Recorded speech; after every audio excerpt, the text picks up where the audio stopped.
Well, hello and welcome to another episode of DCU Daily. I am back today, and I'm kind of cozied up here because it's a chilly day.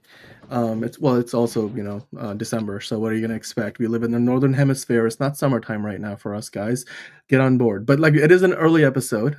It's an early afternoon episode. The reason why is because some of you guys for you, it's already 2025. So happy New Year if you're watching in Australia, Japan, or any of the time zones where it's already the new year. I mean, and if you're just about to toll the bell for that, the midnight hour across most of Asia right now, I think you're getting pretty close, or you might have just celebrated your New Year. You just turned the clock. So happy New Year to all of you guys. Of course, we are here in the U.S. So we still have a good 8 to 9 hours to go. So we've got a bit more time. So what we're gonna do today is we're doing that episode in the afternoon so that we can then celebrate the new year with our friends and family. So we have to talk about the year that was in DC in 2024. We have to go through a bunch more reaction from the Lobo news from yesterday. I got to take part in that a little bit, but John was here with you guys, so I'm happy to be back and having more of that conversation. I have a few Catching questions. strays.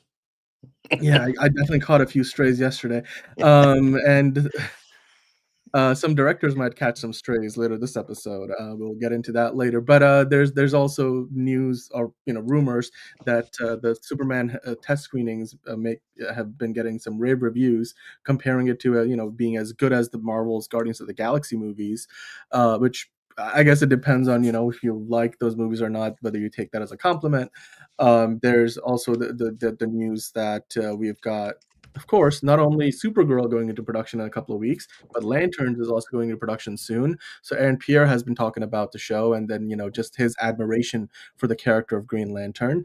And of course, if you click the thumbnail, then you know that we're here to talk about casting potentially not just Bautista in the DCU, but also Bane. Maybe Bautista as Bane. We'll see. We'll see. We'll see if that actually works out or not. But John, how are you doing today? How was your morning? And how's are you looking forward to?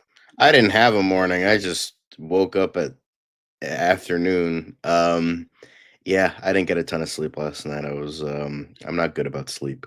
But I will say I'm excited for all the stories today, talking about, just still talking about Lobo stuff, still, talking about future projects, as well as doing a little fan casting, doing a little bit of everything before we rein the new year in. So You you know what, hell yeah. I'm just gonna start off with something that's maybe not exactly DC related, but, earlier this year, somebody accused you of, living in a basement, and you were pretty adamant that you are not, and usually when we're doing the show, it's nighttime. So do you wanna put all this speculation to rest since it is daylight outside today, and we're doing the show during the day, so oh, look at that, there's light coming in. It's not a basement, guys. Oh my Ah! god. Oh no, John's on fire. Oh, literally, you look like you're Yeah, on fire. Oh my god, yeah. okay. You There it okay? is. There I There it am. is. You There it can't is. Not a really basement, guys. It's not not a a basement. basement. It's Not very nice. There we go. See, now I gotta close this Let there because be light. it's fucking Let up there be my. light. I mean, I'm gonna be blinded for the rest of the goddamn episode. Okay, you yeah, can't see out of the that woke left me side of up. your All face. right, yeah, let's go. I'm melting. What a world, what a world. Ah, for Jake good. Jake Kelly's like, "It burns. It burns my eyes." Oh, yeah, there's a SpongeBob reference too. My eyes, my eye. My It's like it's what my baldness does for everybody else. My eyes, bald, bald. eyes. I'm bald. My eyes. I just love, like, 'cause they did it, like, 4 times, and every time the "my eyes" guy was, like, just yeah, anyway. I that was still is the best SpongeBob movie they've ever made. Apparently, there's a new one coming out next year that's gonna counter Yeah, program Avatar. So I'm it's like, "Good luck Search with for that." SquarePants. I'm like, good fucking luck. I don't know if Fire and Ash will make a 2 billion like the other two movies. I think it'll Yeah. at least make a billion. It'll definitely make a billion. Yeah. We got Caleb in the chat, Jay Kelly's here, of course. We got Honka Honka. Honka Honka back to you, Caleb. Um, My he's like, "I apologize. leg. Your joke yesterday still sucks, but thought it would help them." You know what? Apology not accepted, but it's okay. I accept your apology. It's alright. You know what? Like, art hits differently to everybody. I love Man of Steel. You may It's funny not. that It's you it's call Man something of Steel art. let's not get off track, shall we? Have so much to get into. I do not want to talk about if Man of Steel is art for the record, but like we'll just Uh-huh. leave it at that. We'll just leave it at that. Let's not get into let's get into other more exciting news, right? Because speaking of Man of Steel and former Justice League members, we've got of course Jason Momoa. He's returning to the DC universe, not the DC extended universe. He was there, and as it turns out, that Flash post credit sequence where he's like, I'm pretty much in every cinematic universe. I guess now we need to figure out how Ezra Miller fits into the situation if you go off of that scene. But we know that James Gunn has basically made it official, saying that Jason Momoa is now Lobo, because hey, he was waiting for the call, and they called. James Gunn called, Peter Safran called, and now we have a Lobo. And this is a photo from James Gunn's own Instagram account. He put it across all of his socials, and you see all the usual, like you got Pride of Gypsies right there, and there. Finally, dream come true. Mahalo, bro. Mahalo to you Let's too, effing Jason. go. The main man is in the DCU. Yes, the main man is finally in the DCU, and we've wanted him since Game of Thrones, and he more than deserves it. Like, as I think it was Yeah. Miraculous that said, and I mentioned this yesterday in the comments, where they were like, this man was genetically engineered for this role. Now, I showed this to my mom. She knows nothing about Lobo. She knows Jason Momoa. She knows he was Aquaman. But thank you, Buster Barnes. So I was like, okay, mom, you know who I showed her, like, just a reminder, here's Jason Momoa. She's like, I remember Jason Momoa. I'm like, keep that image in your mind. And then I Mhm. got a picture of Lobo from Wikipedia, and I'm like, this is Lobo. She's like, yeah, that works. That Yep, track. yep, That yep. tracks. Yep. She knows nothing Yep. about just Right from there. looking. It's like, yep, this dude was That track. made for this fucking role. I love how JB's like it'd be great typecasting if Bane was Bautista. I mean, yeah, it's Yeah, there's but something to be said. he lost all of his muscle, which is fine. I mean, he's taking this stuff seriously, even though he keeps being in like direct to video garbage. But like, you got to pay the bills, right? You got to pay the bills. Yeah. Um, I just why does everyone keep saying I look like Aquaman? there's He's gonna like be one literally blade. There's only gonna be one blade. Pants the camera, or it's dancing almost like hammer. we're an actor playing the same role in a movie, Sonic 3. Um, but yeah. Dude, you know what? Here's the thing. I think I put this in the chat yesterday. Nobody addressed it. That's fine. It was only my feelings were hurt, but that's okay. I have a few questions though, John. We discussed this all the way back to like I think episode 47 was the earliest episode. I dug around I in think our that was archive. before my time. I think that was Yeah, before I was here. dude. I think it was episode 47, then it was episode 61, and then like we kind of sat on it for a long time because we had no news on whether Lobo was going to be in the DCU to begin with, no less that Jason Momoa was going to play it. So it's been a long time coming, but I mean, even back then, my one of the questions I would always ask is this considered a step down for Lobo because he's going from playing somebody who's essentially a part of the Justice League. Aquaman is a pretty big character. I mean, Hmm. and it's now a billion-dollar movie franchise, even though that iteration is no longer part of canon. Uh, Going from that to playing Lobo, and the fact that and now you tie it into the fact that we were hearing about it so late in the game. Literally, the movie's about to go into production in 2 weeks. So, given that it's 2 weeks is not a ton of Less than time. 2 weeks now. Less than Yeah. 2 weeks now, and now I mean, here's the thing though. He could have been cast in the role a long time ago. It's that we only are now making it I official, mean, like. yeah, remember when The Rock was cast as Black Adam back in like 2007, and then he didn't get a movie until like 2022? Like, I mean, that's just the kind of thing that happens. They were kind of sitting on that because like way back when they were trying to get the Captain Marvel movie off the ground back when it was just at New Line. And then I think Warner Brothers bought New Line in the meantime, and he was going to be Mhm, the villain. And then during that time, The Rock got his gigantic Mount Everest sized ego that would not allow him to lose a fight.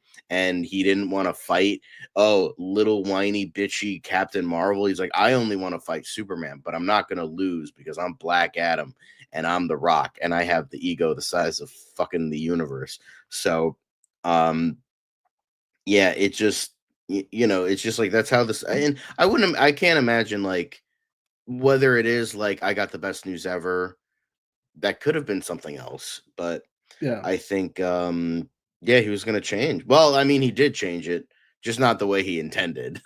He changed the hierarchy. It just his movie was so fucking bad. I mean, It hey, just look, we got breaking news from Buster Barnes. He's like, "I've been cast as Darkseid. They're waiting to announce it in 8 years." Well, there you go, Buster. Congratulations.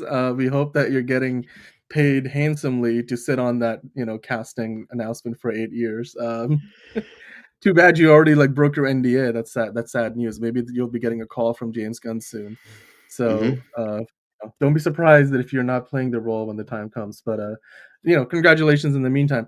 Tony saying, also curious how Lobo will be used in the story. Lobo doesn't make an appearance in Supergirl Woman of Tomorrow story. That's a good question. So, Yes, I did want to so address again, that. let's kind of talk about it a little bit because yesterday was more about just a reaction to the fact that this official and people are just going wild, I mentioned rightfully this so. yesterday.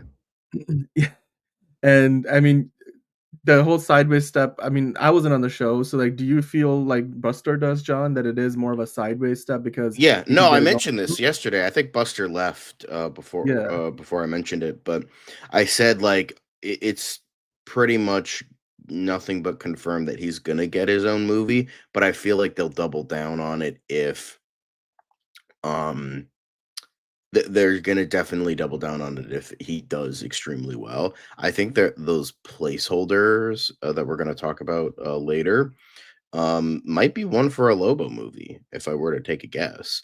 So I think yeah, I think he's probably going to get one. They're kind of just waiting on it. Yes, definitely. They're kind of just waiting on it now, and then if the movie does well, they're going to be like, "Okay, cool, now we're going to give him a movie." Um but I mean, it is like Ryan Reynolds as Deadpool cuz that's what like a lot of people are like who's the Deadpool of Marvel or who's the Deadpool of DC? And so it's like the closest one you could possibly come up with is Ambush Bug, but nobody's fucking making a movie on Ambush Bug. It would be great. It would be insane, but no way is that going to happen. So it's like, okay, who are commercially viable characters? For me, it's Plastic Man is almost like a PG-13 Deadpool. He's not like I mean, I know Gail Simone wrote him that way, which is like whatever. Gail Simone, I don't care for Gail Simone as a writer, um, but he's kind of in that goofy, but he's more goofy rather than like raunchy and stuff.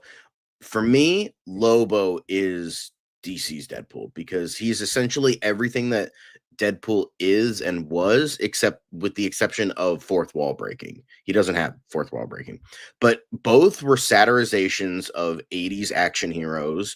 Both grew into more than that into their own characters. Both have now perfect castings as their and like both both are like funny anti-heroes that that are just so awesome that you can't help but love them, and both deserve R-rated films. So I think whoever they get I mentioned directing and writing wise, but whoever they get, I know they'll do a good job. Just don't get like fucking like just don't get like Taika Waititi's or something like that. Like, just fucking don't do that. Because if they do that, that's dead on arrival. That's dead on arrival. Um, that would be. I would like to see Lobo the main the the main main man, man. That would be awesome. main Because I man, a will say the Lobo. guy in Krypton did a really good job. It just problem was he was a little too small. But Yeah, like yeah. that's who I I want to was see for excited when I Lobo. got when we saw the preview for Don't season get me 2 and wrong. I would love an ambush bug movie. I would love what they would if they would do this. Like the it would be so meta, like meta, where it'd be like the entire movie would be like ambush bug trying to fuck up DC continuity, and like he's being pursued by a continuity cop. I think Johnny DC is a continuity cop, so that would be the entire movie, and then you would see like he like pops up in other movies, but then it's revealed that like when you go back, and they could either do this like retconning it or not, like especially in a streaming age where they would like insert like ambush bug into the movies.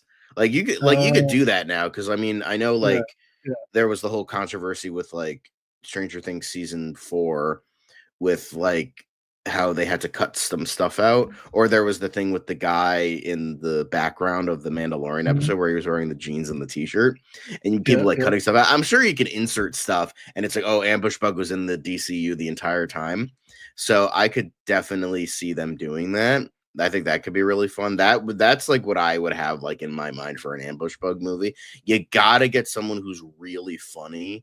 I would love to see like Charlie Day as Ambush Bug, and then you got to get a really Oh, good writer and a really yes. good director to do I that. would buy that, But yeah. so yeah, but I mean, I think an Ambush Bug movie could work, but it's very, very like weird. Like it might be too weird, but so it's like let's stick with like what they can do, and I think Lobo is more commercially viable and more mainstream, and I think that would work better. But Ambush Bug is great. I would love to see a movie of him. By the way, uh, Antonio's in the chat. He's like, "I thought y'all were night guys." I think, Antonio, you missed the part where John almost got burned by the sun. It's, Yeah, yeah. But we got the Watcher joining up. The Watcher is here. Who's watching the Watcher? He's like, "Ambush times Lobo.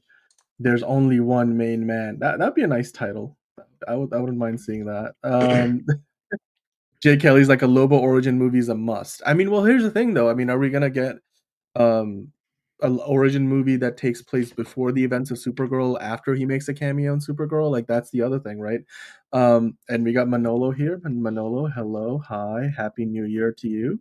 I forget where you're joining us from, Manolo. Is it New Year for you already where you are? But I mean, for us in the US and on the East Coast, it's not yet. We still got a few hours to go. The Watcher saying Charlie Day's ambush bug, his voice would be perfect. Antonio saying hello to everybody. The Watcher saying DCU Daily actually during the day. Yeah, well, we try, You know, we don't want to be sitting here at midnight on the East Coast. We got to celebrate the New Year with our friends and family. So otherwise, they wouldn't be very happy with us. Buster Barnes saying, I thought for a while Momoa as Lobo would be in this movie as it needed a little bit of star power. Well, it's fair because when you look at a lot of the other actors they've got in there, um, the Jason Momoa is automatically the biggest name on the slate. Tony Ray saying John is a daywalker. that's yeah, that's one maybe. of the comments of the day for sure. Alongside the what am I, some sort of Lobo comment from Buster? That was perfect. But okay, John. So, uh, do you think that he's got a big role in the movie? Because when we talk about it again, being cast, I mean, at least making the announcement of him being cast so late in the game, does that mean we're only because he's like, like one of you guys pointed out in the chat, he's not even in the comic book version of the Woman of Tomorrow story, but No, he is the biggest name now on the marquee as far as who's in the film officially. So all the actors, how big of a role does he have in this movie? Is he just a cameo? Is he a show for a couple of scenes? Do you think he's got a role that he's sort of interviewing in and out of the movie? Is this sort of like Doctor Strange in the No Way Home movie with Spider-Man, where he's I there at the beginning at the end, or does he have a crucial yeah, role? Is he a big part of the film? I think I know somebody mentioned this like months ago where it was like, well, there's a bounty hunter in the book, and they could easily just replace him with Lobo. So I I think that's see. what they're gonna do. I think they're like there's because and somebody mentioned yesterday that there was a bounty hunter in there, and Tom King did originally want to use Lobo, but they told him no. So it seems like they're rectifying that. Yes, so thank you, Manila Rivera. You definitely just mentioned it. The original plan for Woman Power was to include Lobo, but they didn't. So now they're doing it here. Um, Hopefully Anna Naguera is a better writer than Tom King, so we'll actually be getting a good Well, Tom movie out King of is this. involved in So the DC universe, so, I mean, Tom King he's an executive producer on Lantern, so I'm sure he has some say along the way in the development of this movie. I hope not. But We're gonna get into that, Antonio, by the way. We're gonna that's where that thank you for sending in that comment. We actually have that as the topic coming up after our Lobo I conversation. think it'll So, be a supporting role. He's too big of a character. So yeah, yeah. And Buster was saying 3.5 years until the year of Superman starts for me. Hmm. Jay Kelly saying, "Why not give him an origin story? His origin story is pretty epic and funny." No, I wouldn't mind seeing that. It was, um, It was, but Jay Kelly also saying that back then it was supposed to be like a Lobo and Supergirl buddy cop movie. Oh, okay, Buster, you meant you said 2.5 months. Yeah, sorry. Rest in peace with that take, but it's okay. It's alright, 2.5 months. That's probably when we get the new trailer. Or 2.5 hours. Oh my god. Buster, you are all over the place. Okay, 2.5 hours. But for Buster, it's he must be in the UK because it's already like 9:30. So, yeah, 2.5 hours, man. Then it's the year of Superman.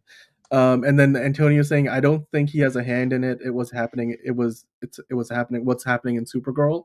I just think he's given suggestions, and he's there as the comic book person in the writing room, full of people who have done other stuff. So I mean, yeah, Who it's sort actually of know how to similar to write. how George R. R. Martin was has been involved with Game of Thrones, but like I don't know if he's necessarily writing the screenplays or the teleplays for all the No, episodes. he Yeah. did tell the showrunners how he wants it to end, just in case if he dies before the show ended. But no, that didn't Yeah, because happen. he But writes about it slowly as Matt Reeves does. Matt Reeves is essentially George R. R. Martin he's the 2.0. George R. R. Martin of movies. Yeah, pretty much. Meanwhile, Stephen King just wrote his 400th book just now. He just released it just now. And Stephen King just, like, locks himself in a basement every day and, like, just whips them out, like, Yeah, it's he has like a he actually mentioned this because George R. R. Martin and him were like in an interview, and George R. R. Martin's like, "How the fuck do you write so many books so fast?"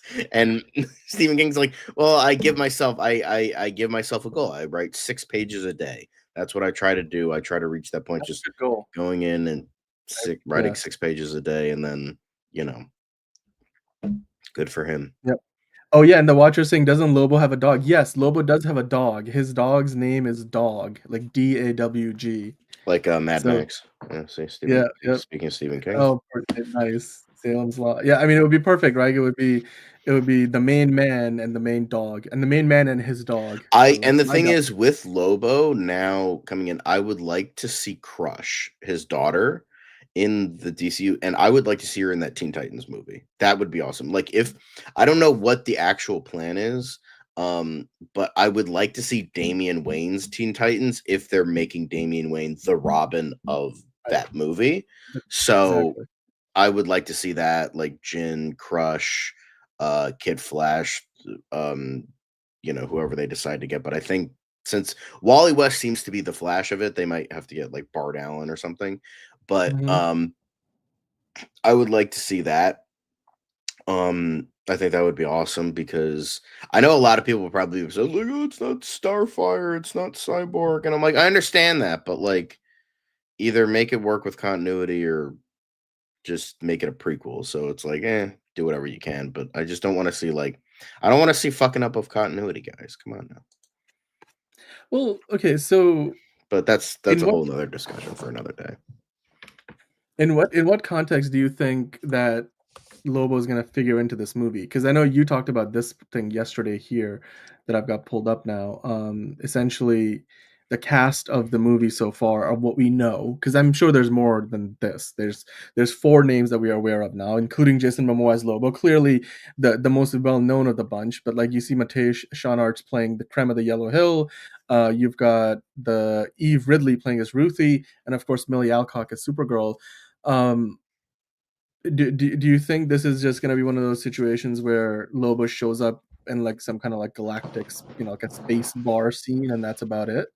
Or Like do they're not gonna fucking cast Jason Momoa as Lobo and not have him be at least like a lengthy cameo or a supporting character. Like they're not gonna just be like it's not just because as James Gunn said, where he's like, we're not going to do like fucking teases for future movies in other movies. They're not just going to, oh, hey, look, Lobo, he'll get a movie in 2 years. They're not doing that. So I think he's going to have you know, um, I mean, that would be funny because, Aquaman, but I yeah, I think, exactly. You just talk to fish. give him a substantial role. I think it'll be that bounty hunter character that Tom King wanted to use for Lobo, but ended up not being the case. So, yeah, I think just stick with that, do that, and I think that's going to be the case. And then if he does well, a lot of people like him, which they will. He'll get a Happy New Year.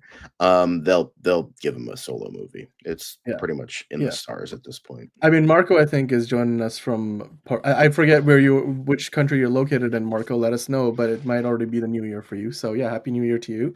And yeah, we answered the question earlier. I don't think Lobo is in the comic book version of Woman of Tomorrow, but he was intended to be at one point, and so there's a rumor that in the movie there was meant to be a character in the film that would they could basically just replace him like a bounty hunter with Lobo. So that's it's just to kind of get you caught up there, Marco. But Antonio saying DC has enough issues they have to deal with it when it comes to they have to deal with when it comes to parents. Just have teenagers be teenagers. That's for the Teen Titans movie. Um, but yeah, like you said, John, I think if you're casting somebody, and you guys said it in the chat, he is the biggest name in this. Like you look at all this list of names. Yes, Millie Alcock was in the Game of Thrones series House of the Dragon, and you've got Matthias Schoenaerts who's done a few things himself, but none of those guys have led a billion-dollar movie franchise before. None of them have got the name power. Like he's still like Jason Momoa is still part of the Fast and Furious franchise. He's got a spin-off movie coming up with The Rock. I'm sure he's gonna end up being in like the final Fast and Furious movie. He's of course had the DC universe on that he's been a part of with Aquaman, and now he's of course coming back in the DCU. So yes, he is definitely the biggest name. You can almost be like you could put him there alongside Millie Alcock because she's the lead of the film, but he's the biggest name on the cast. So yeah, I mean we'll see as we get. Oh yeah, Portugal. Marco's from Portugal. Well, you're almost in 2025. Yes, you're almost there.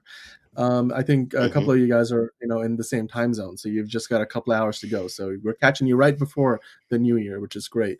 Um, Antonio saying, "Why are we bringing Batman into this? That's a whole different kind of situation. We're talking about Teen Titans, not Batman." Oh, in the chat, the watcher's saying Pattinson's 38 playing 29 to 30-year-old Batman. I think it's to do with the age of the character of the Batman in the DCU, because I'm well. At this point, you might as well have Robert Pattinson become the DCU Batman because by the time they get to the second movie, he's gonna be like 40 years old. So anyway, but yes, that situation continues to evolve. They sh- John thinks they should bring Pattinson into the DCU at this point. No, I think 'Cause- they should bring in the red eyes because that's what Manolo was oh, asking. Do they go with okay, Lobo's red eyes or no? I think they should. I think that would be that's a good awesome. red eyes or no red eyes. That's a good one. I mean, if they I just mean, make that's them white eyes, they're that would be kind of boring. So like, did they have red eyes in the Krypton show? Because that's the last live action version of the character we saw, right? that's the Because he only never live mentioned action it in version. I'm Transformers. pretty sure they did. I'm Yeah. gonna, yeah, I'm pretty sure they did. I'm gonna look that up. Oh, the watcher asking, did you guys see that Bill Skarsgård says he wants to play Joker or Gunn's Batman? Did he say that? Yeah, I they don't know if did. he They did red eyes for him. Okay. Oh, they did. Okay, in the show. B uh, well, there you go then. If they can do it in the TV show, I mean, it's easy enough to do it in the movie. Like, it's not a VFX thing. I think it's also like James Gunn, if you go off the fact that he's saying we're embracing all of the comic book mythology with the Superman movie, I think his approach will be the same with all these other characters. So we will probably see the red eyes because he's not gonna wanna play that down. I mean, if he's gonna give Superman, big red trunks, then I'm sure he can give Lobo big red eyes. So, um, yeah. Do Dark Knight Returns with Pattinson. He'll be the right age eventually. Dude, you know what? Let's just bring back Ben Affleck and give that movie to Zack Snyder. Because isn't that what Zack Snyder said? The only movie he's gonna come back to DC for is the Dark Knight adaptation. And I'm like, Ben Affleck loves him so much. I bet that would be a match made in heaven. I feel like they should do that as an Elseworld story and then kind of merge it into the DC universe with like the Crisis on Infinite Earths down the road. Um, Bill Skarsgård said there was a pretty sick Joker inside of him. Yeah, I would believe so, Jay. I would believe so. Uh, Bill Skarsgård as the Joker in the DCU would be good. I just don't think anybody has an appetite to touch the Joker character right now. Like they want to Yes. probably let that character breathe for a little bit. Oh Yeah. my god. With a My person. top thing is like with the Jokers is just Yeah. not let him cook, let him breathe. I think just don't touch him, don't do anything with him. Just leave him be for a while. Just have it be like, oh, maybe he's in Batman Part 2, and then he's gonna be in the main villain of Cape Crusader season 2. Just leave him at that. Um, but it's just like it's just like, could Bill Skarsgård do it? Yes. But I'm just like saying, this guy played a clown. Let's make him the Joker. And it's just like, okay, just because he played Pennywise doesn't mean he'll be a good, like, same with like David Howard Thornton, who played Art the Clown. It's like, oh, he played a clown. That means he's perfect for Joker. It's like, no, it's two very different characters and it's two very different performances. Now, the difference is Bill Skarsgård's a great actor. David Howard Thornton is not. So he could do it. He could most definitely do it. It's just like, let's leave Joker be. And it's just like, I would love to see an unknown beat Joker. That I think that would make him, plus that would make him scary. It's like, I don't know who this guy is. And you literally don't know who he is from like an out of universe standpoint, where it's just like that, like the ultimate thing would be like kind of like what they did for like Superman back in like the film serials where they didn't reveal Kirk Allen's name. Like Superman's just playing Superman. Like that's the like we actually got Superman to film this for us. Like, okay, that's cute. I think they would be like, don't reveal like kind of like what they did for Michael Myers in the original Halloween. They was just like the shape and it was just a question mark. So I think that would be really cool, like have like a whole thing. But in this day and age, obviously that would be really hard to do, because you would see them filming and all that and people suck. So that would be hard to do, but I would still like to see them try to do that, like get an unknown actor who could do it really well, and then just not reveal who they are until like maybe like a year later, and it's just like, oh, this guy was the Joker. I don't know, I just think it would add to the whole like fear factor of it all, of like this the scariness of the Joker. But Yeah. yeah, that's just my Yeah, I opinion. mean, Walter also making a good point about the fact that if they kept him separate, they just might as well keep him separate at this point, considering that James Gunn will probably wanna do a lot of stuff just uniquely different for his version of the character than what Matt Reeves already has in mind. We had a big super chat from Derek. Thank you so much, Yeah, Derek. Jesus fucking Christ, man. Add it to my paycheck, all right? Cool. His super chat said, "Hey guys, I'm sure you meant to say great show. Keep up the good work." He's probably on his phone. But It's okay. I appreciate a grape show too. A good grape show is never passing that up. But anyway, random fan casting. What do you think about, instead of Bautista being banned? About what about him I think he playing, meant or Bane. I Bane? think he meant Okay, Bane. Bautista being Bane. What about him playing Ra's al Ghul in the Batman, or General Zod, as in probably in the Superman movies? He has an eccentric look. He has become a better actor. Also, Austin Butler No, not has. Austin Butler's Oliver Queen. No. No, I don't see it. Uh, I don't know about Austin Butler, I but I would will. love to, okay, it depends on what the age is gonna be, but, like, honestly, somebody mentioned, like, my buddy mentioned Glenn Powell and Sydney Sweeney as Green Arrow and Black Canary. That would be really good. I don't think they're gonna do that, but that would be great, but because I could definitely see Glenn Powell as Green Arrow, but I think he's too old now, but I would love to see Garrett Hedlund as Green Arrow. I think he was he would be perfect, but I think he's a little too old now, and I don't think that's like the age they're going to go with. But if it is, Garrett Hedlund is my choice for Oliver Queen. I think he's in his mid to late 30s at this point. Um, but yeah, I think he would be great. Yeah, I think for me, when you look at Derek's got a really good idea that I haven't thought of before. Having Ra's al Ghul be played by Batista would be pretty intimidating. Can you imagine? Like, I think the way, especially, look, we're gonna get into this later in the show, like with casting Bane and then Batista as well, and where do they fit in the picture with the DCU. But God, man, like as Ra's al Ghul, I can see it. Like Derek, I think I can see him as Ra's al Ghul.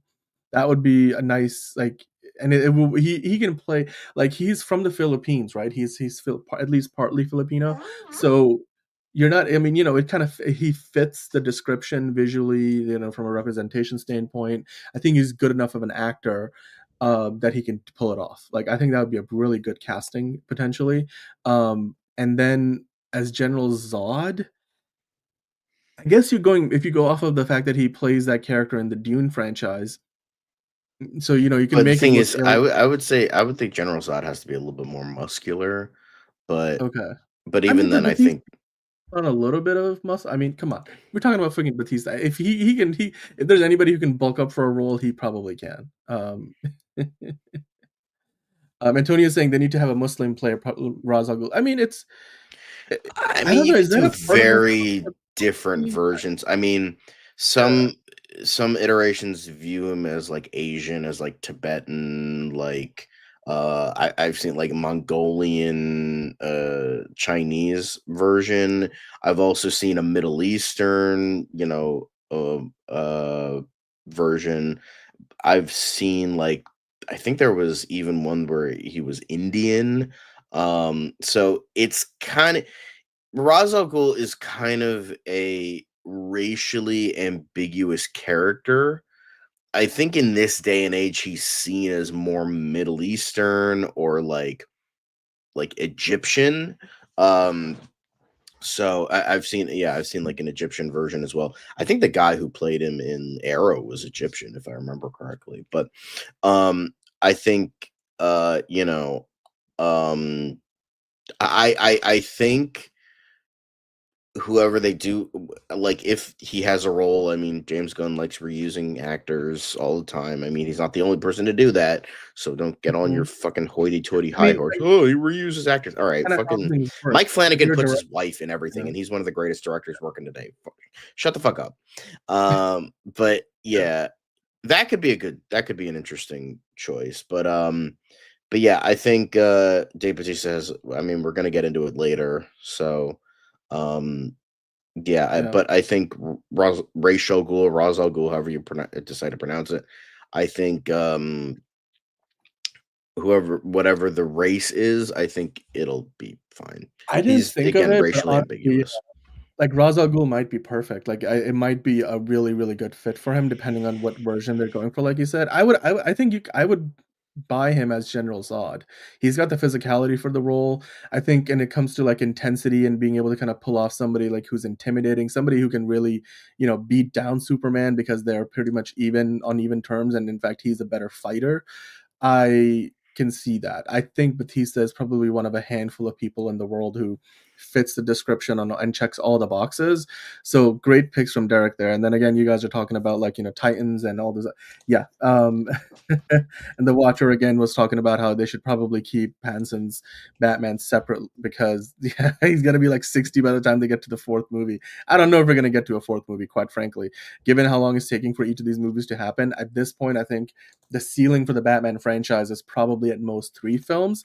Like, and they've already wasted all the positive momentum from the Penguin because they pushed the movie back by a year. And at this rate, we're probably going to get a second season of the Penguin before we get the second movie in the Batman.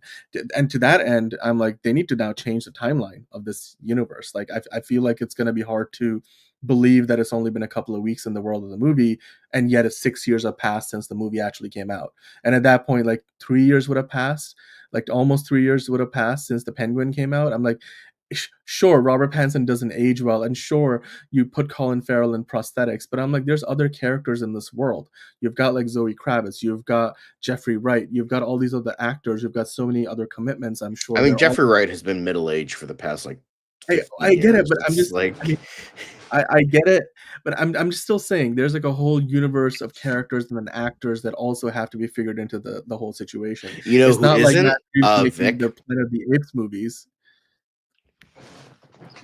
Just He's not part of just this universe anymore, so you don't got to worry about him. you know what? I'll just forget that you said that, and just Ron, please do remind him. Yes, remember to fight for justice. Like you can see in the image here, Lobo is look probably going to be. I mean, I don't know if he's going to be fighting for justice He's going to be within fighting for a America. lot of things, but justice is definitely not one of them. Justice is definitely not one of them. Ike Tran is like Dave just cycled off the roids. That's great. Well, I mean, yes, we will get into that. Yeah, and then Jay, it is look, long gaps between sequels isn't uncommon. We had 35 years between the Top Gun and Top Gun Maverick, but in this situation, they've delayed the movie twice, and each time by a full year. Like it was originally going to come out, and if you just remember this, the Batman was originally going to come out in October of 2025. Like we would have been looking at it and like thinking, oh, it's only 10 months away now, less than that. Now it's coming out in 2027, October 2027. They've delayed it twice, and each time it's been moved by a full goddamn year. I don't get it. It just there's the but we're gonna keep the ball rolling here. We have to talk about other stuff.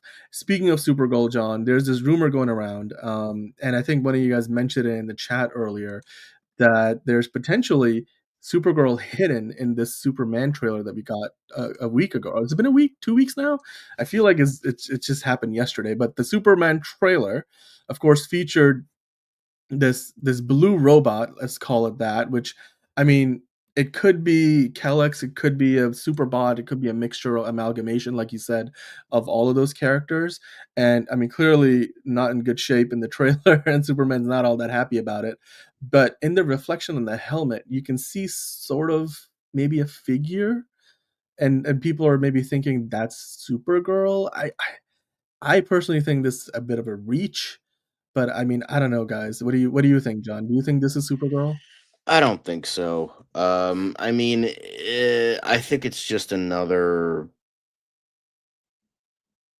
Oh, sorry, I think it's just comments is real. another robot. I don't think it's her. I think just the way it looks, it's like kind of awkward. I mean, it's entirely possible. It's a bit of a weird image, but I don't know. I don't think so. I just don't want to. I just want to. I still don't think Supergirl is going to be in the movie, so that's why I'm like, I don't I mean, we never got a confirmation that she's in the movie. Like, we don't know if she's in the movie. know. It's not something that we've been told. It's not something that anybody like James Gunn certainly hasn't said it. We know that of course they're prepping for the Supergirl shooting the movie Supergirl, but if it is, it's probably just like maybe one of the additional photography. Remember they went and did some additional photography recently. Maybe they added her in a post credit sequence, maybe, but I don't see how she figures into the plot. I know we have talked about it on the show before, and the watcher saying honestly that could be the stunt coordinator and the reflection. They would they would CGI that stuff out. I mean I doubt that that reflection is by accident. I mean it's possible if this is because this is in the trailer that they left it in because it's a trailer, and then if it is a mistake that they will go in and CGI that out for the actual movie. That does happen sometimes, like incomplete VFX. But I don't know if that's exactly. I wouldn't think that's the reason why. I mean James Gunn is also pretty detailed with his trailers. Like he's paying very close attention to every frame as we are. So I don't know if he would have seen that and then said, "Oh, like, do I just want to let the fans believe that there's Supergirl in this?" I don't think he's playing that kind of game with us. By the way, guys, we Maybe see it's a just a lot of you. camera operator. I doubt that. I doubt it. I don't see any camera there. I don't see a Maybe it's camera a in that. Starbucks cup. No.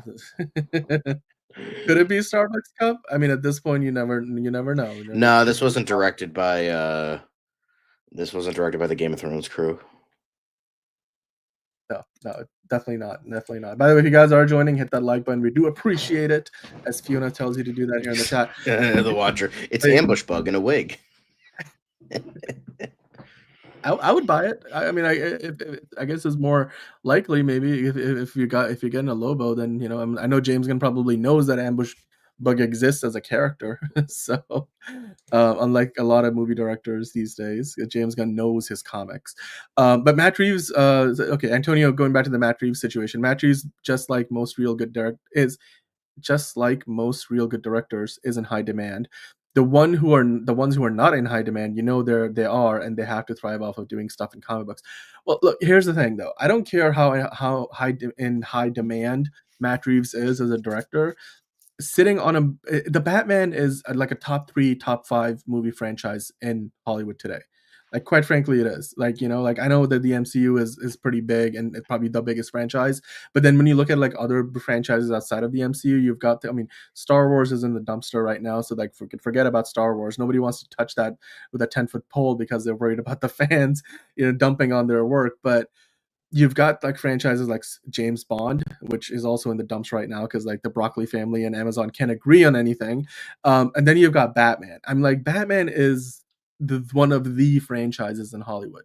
And since Spider-Man is taken up, I mean, outside of it's one of the most high-profile franchises out there, and James Gunn's already got his foot on the Superman franchise. He's got that locked down. So I just don't want to see that as an excuse. There's no reason why it should take you that long to work on a Batman movie script. But yeah, I mean, guys, let us know who you think. Is this even a person? I mean, I think if you look at it from a certain angle, it's not even a person. It might just be like there's another robot there on the ground, and maybe that's just an extension of that. I don't know if that is actually Supergirl or not. I mean, we've got a closer up shot of this, like here. It would be weird if Supergirl was just standing there while like Superman is completely devastated. Um, but then again, maybe Supergirl didn't know this robot as closely because she came to Earth a lot later than Superman did. So whereas Superman sort of grew up with him. Um, yeah, Antonio saying James Cameron had people wait over a decade for another $2 billion. Okay, yes, but the first Avatar movie made $2 billion. The Batman movie made like 700 some $1,000,000.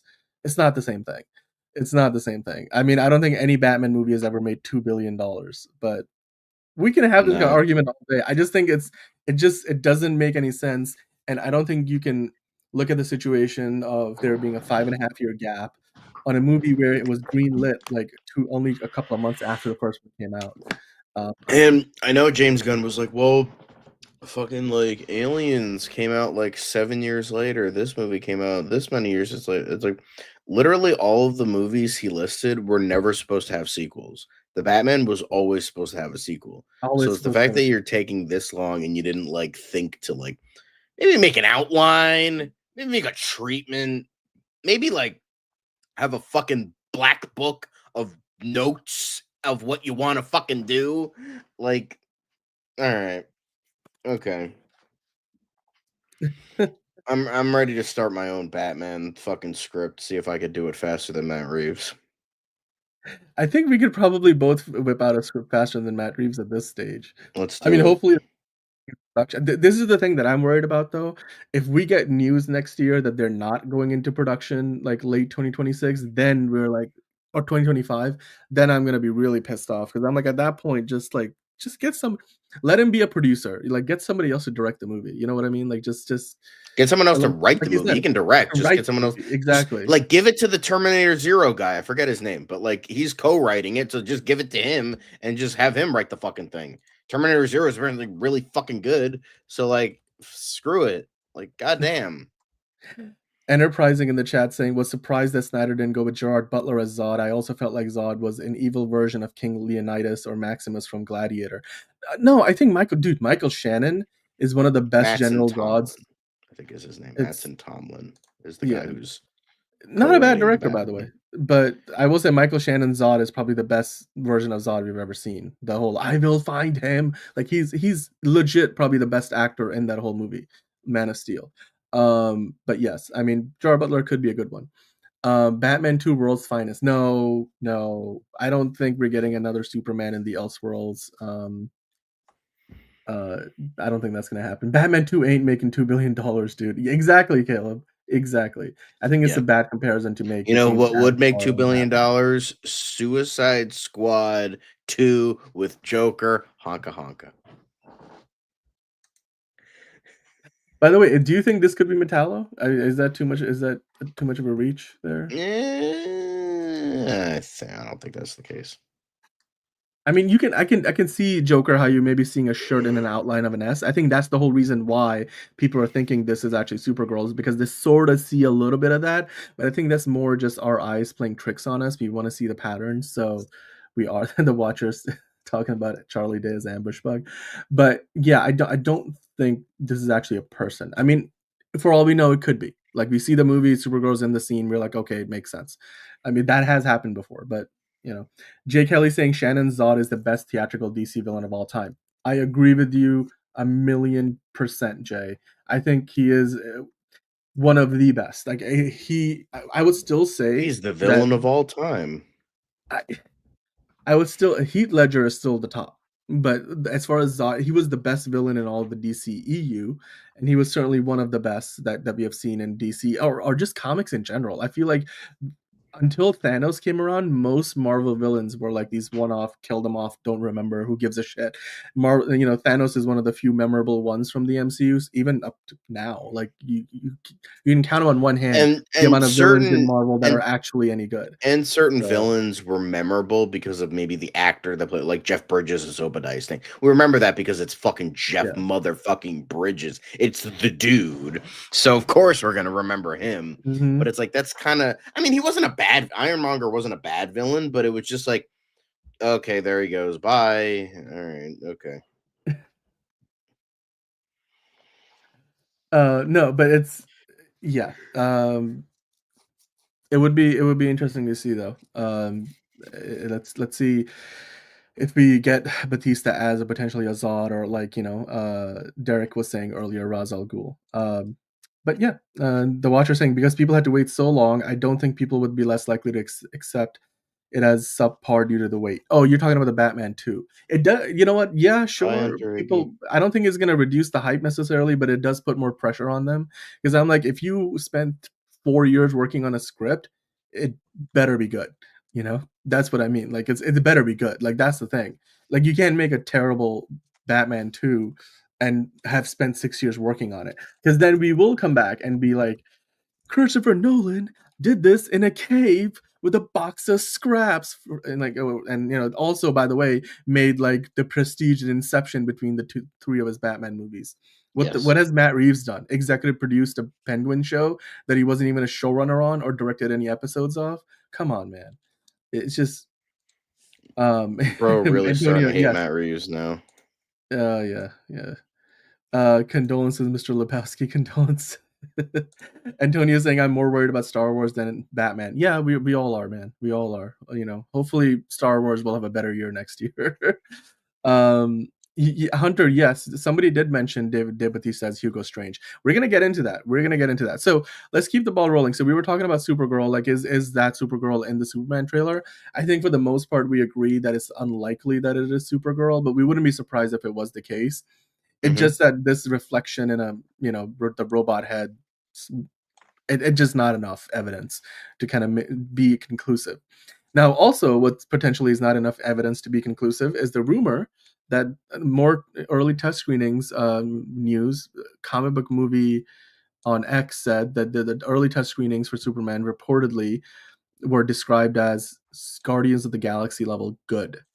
I mean, it's test screening news most of the time is fake news because it's not really actually test screenings are happening.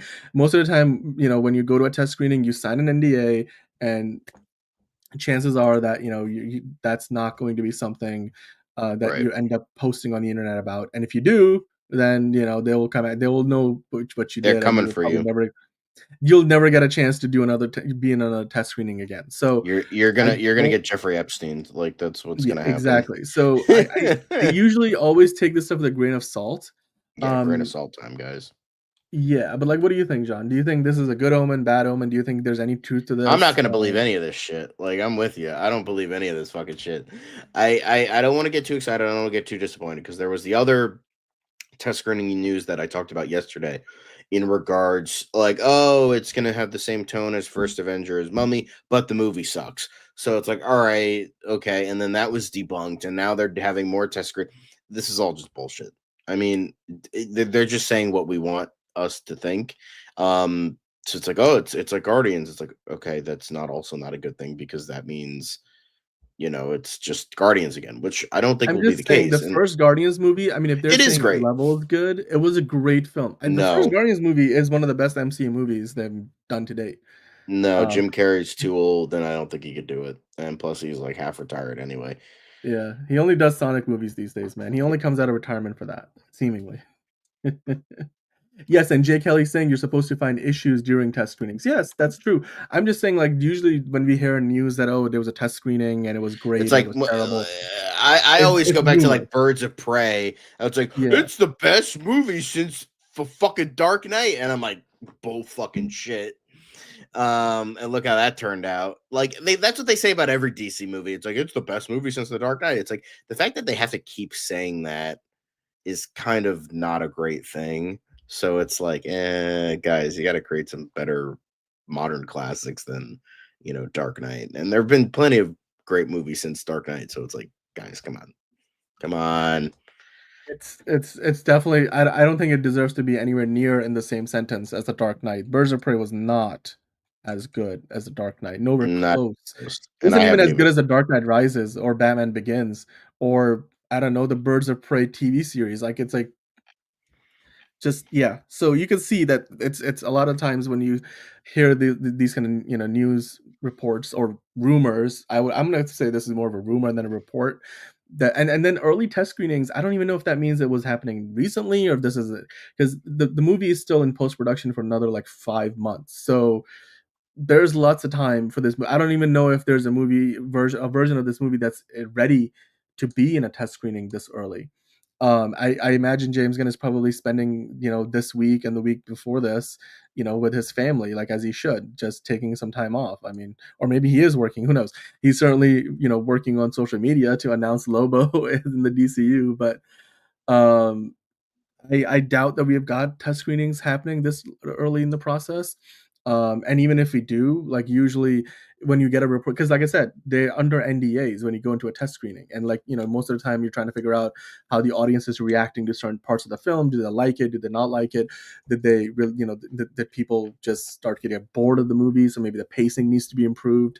But a lot of the times when you get these reports, what happens is it's more like, oh, I heard that my uncle's best friend's cousin's neighbor went to a test screening and they loved it, and therefore, must have been a great time. Like, so that's you just gotta keep that in mind. That's all I'll say to that.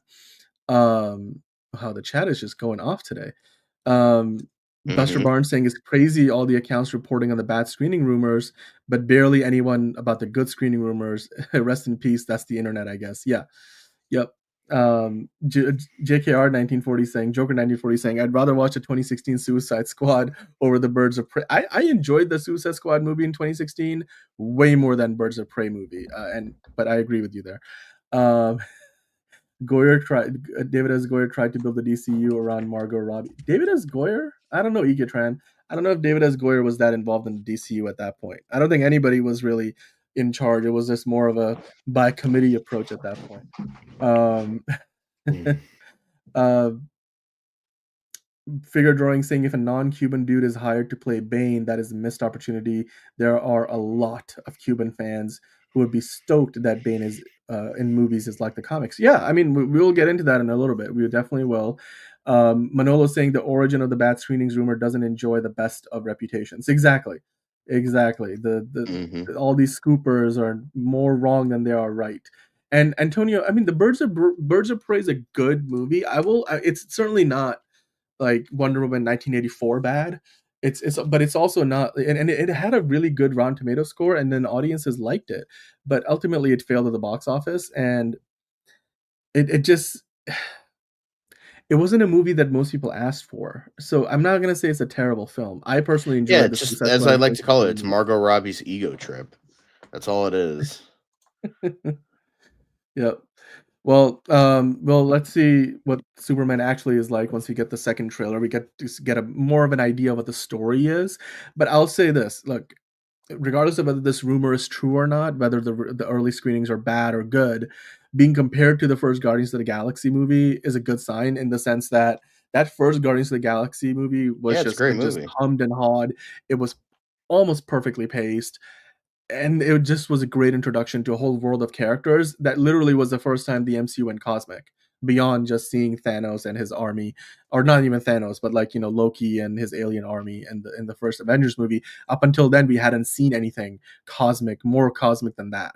And the Yeah. Guardians of the Galaxy single-handedly opened up a whole avenue of stories and characters for the MCU, including the Nova Corps, and James Gunn was supposed to at one point be like the in charge of the whole cosmic side of the MCU and be basically Kevin Feige's right hand man. So I think that's a good comparison, if not anything else. So yeah, there you go. It's something, Now yeah.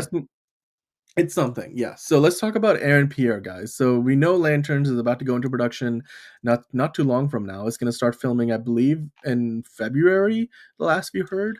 So Yeah, that was the rumor, but that was a again, rumor. grain of salt. but but considering that it's meant to come out around the same time as Supergirl Woman of Tomorrow, and that starts filming on January 13th, then yes, this would make sense. Now, Aaron Pierre recently was again just talking about the movie, and he said that he is deeply grateful to play John Stewart's Green Lantern in the DCU. It's a character that radiates for me identity and strength, charisma, and class. John, Yeah. how would you describe that take on the John Stewart Green Lantern, the DCU? Of course, the fact that he's deeply grateful, but then just the way that he talks about the character. Again, just do you think I this is more mean, yeah, I like mean, it was pretty good, classy bad, when John ugly? Stewart back in like the 70s or the 80s committed like planet-wide genocide. But it's we all have our off days. I forget when that happened, but that did happen. That did happen in the comics. Uh, but it's I think that's how he reads the character is important, but it's also showing a respectability, and we gotta, we it's very appreciated where I think people don't really seem to respect comic book stuff, even in this day and age. It's just like there's no respectability there. Um, so it's nice that he's like, no, I'm gonna fucking this is gonna be as serious as a heart attack, and I'm like, you know what? Good for you, man. We appreciate it. We love you, man. Manolos with the super chat. Thank you for the love and happy new year. Actually, no, Marco with the super chat. I'm sorry. Marco Ramos with the super chat. Happy new year to you. And yeah, we've got the main man in the chat, guys. Say hello to the Lobo. Happy new year, folks. Maybe Jason Momoa is in the chat, the main man, or maybe straight out of the comic books. But thank you to everybody for joining us. If you haven't already, hit that like button. We do appreciate that.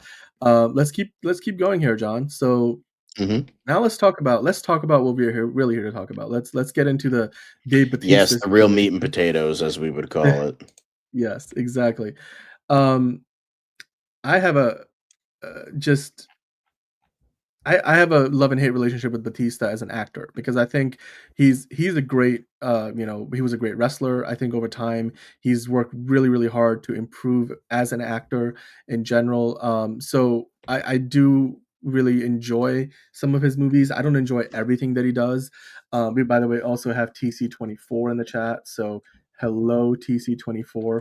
Happy New Year to you if you are in a time zone where you've already crossed the midnight hour. Um, the main man saying I'm definitely not Momoa. Good to see everyone though. Well, thank you. Thanks for clarifying that. TC24 saying y'all see during the Mufasa press tour, he got gifted with Green Lantern comic book, and his co-star was gifted with a bag of Doritos. Ouch. Oh, Aaron Pierre. Ouch, that is hilarious. Um, James Gunn has more Nepo stars. Nepo stars. Batista has Batmite, according to Buster Barnes. All right, okay. You know what? Let's kind of set the stage first, okay? Batista has been rumored to be playing somebody in the new DCU for some time. Because of course he worked with James Gunn on the Guardians of the Galaxy movies. He's clearly Yes. said he's not interested in returning to Marvel again outside of working with James Gunn and with Gunn tied up with the DCU.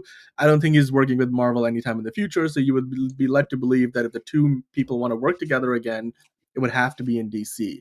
Now, James Gunn recently, and not recent, I mean, when I say recently, in August, kind of hinted that there is a chance that we might get some other Guardians of the Galaxy stars coming over to the DC universe. He said if you had the chance to, or he was asked if you had the chance to cast any of the Guardians of the Galaxy stars in the DC universe, who would you cast them as?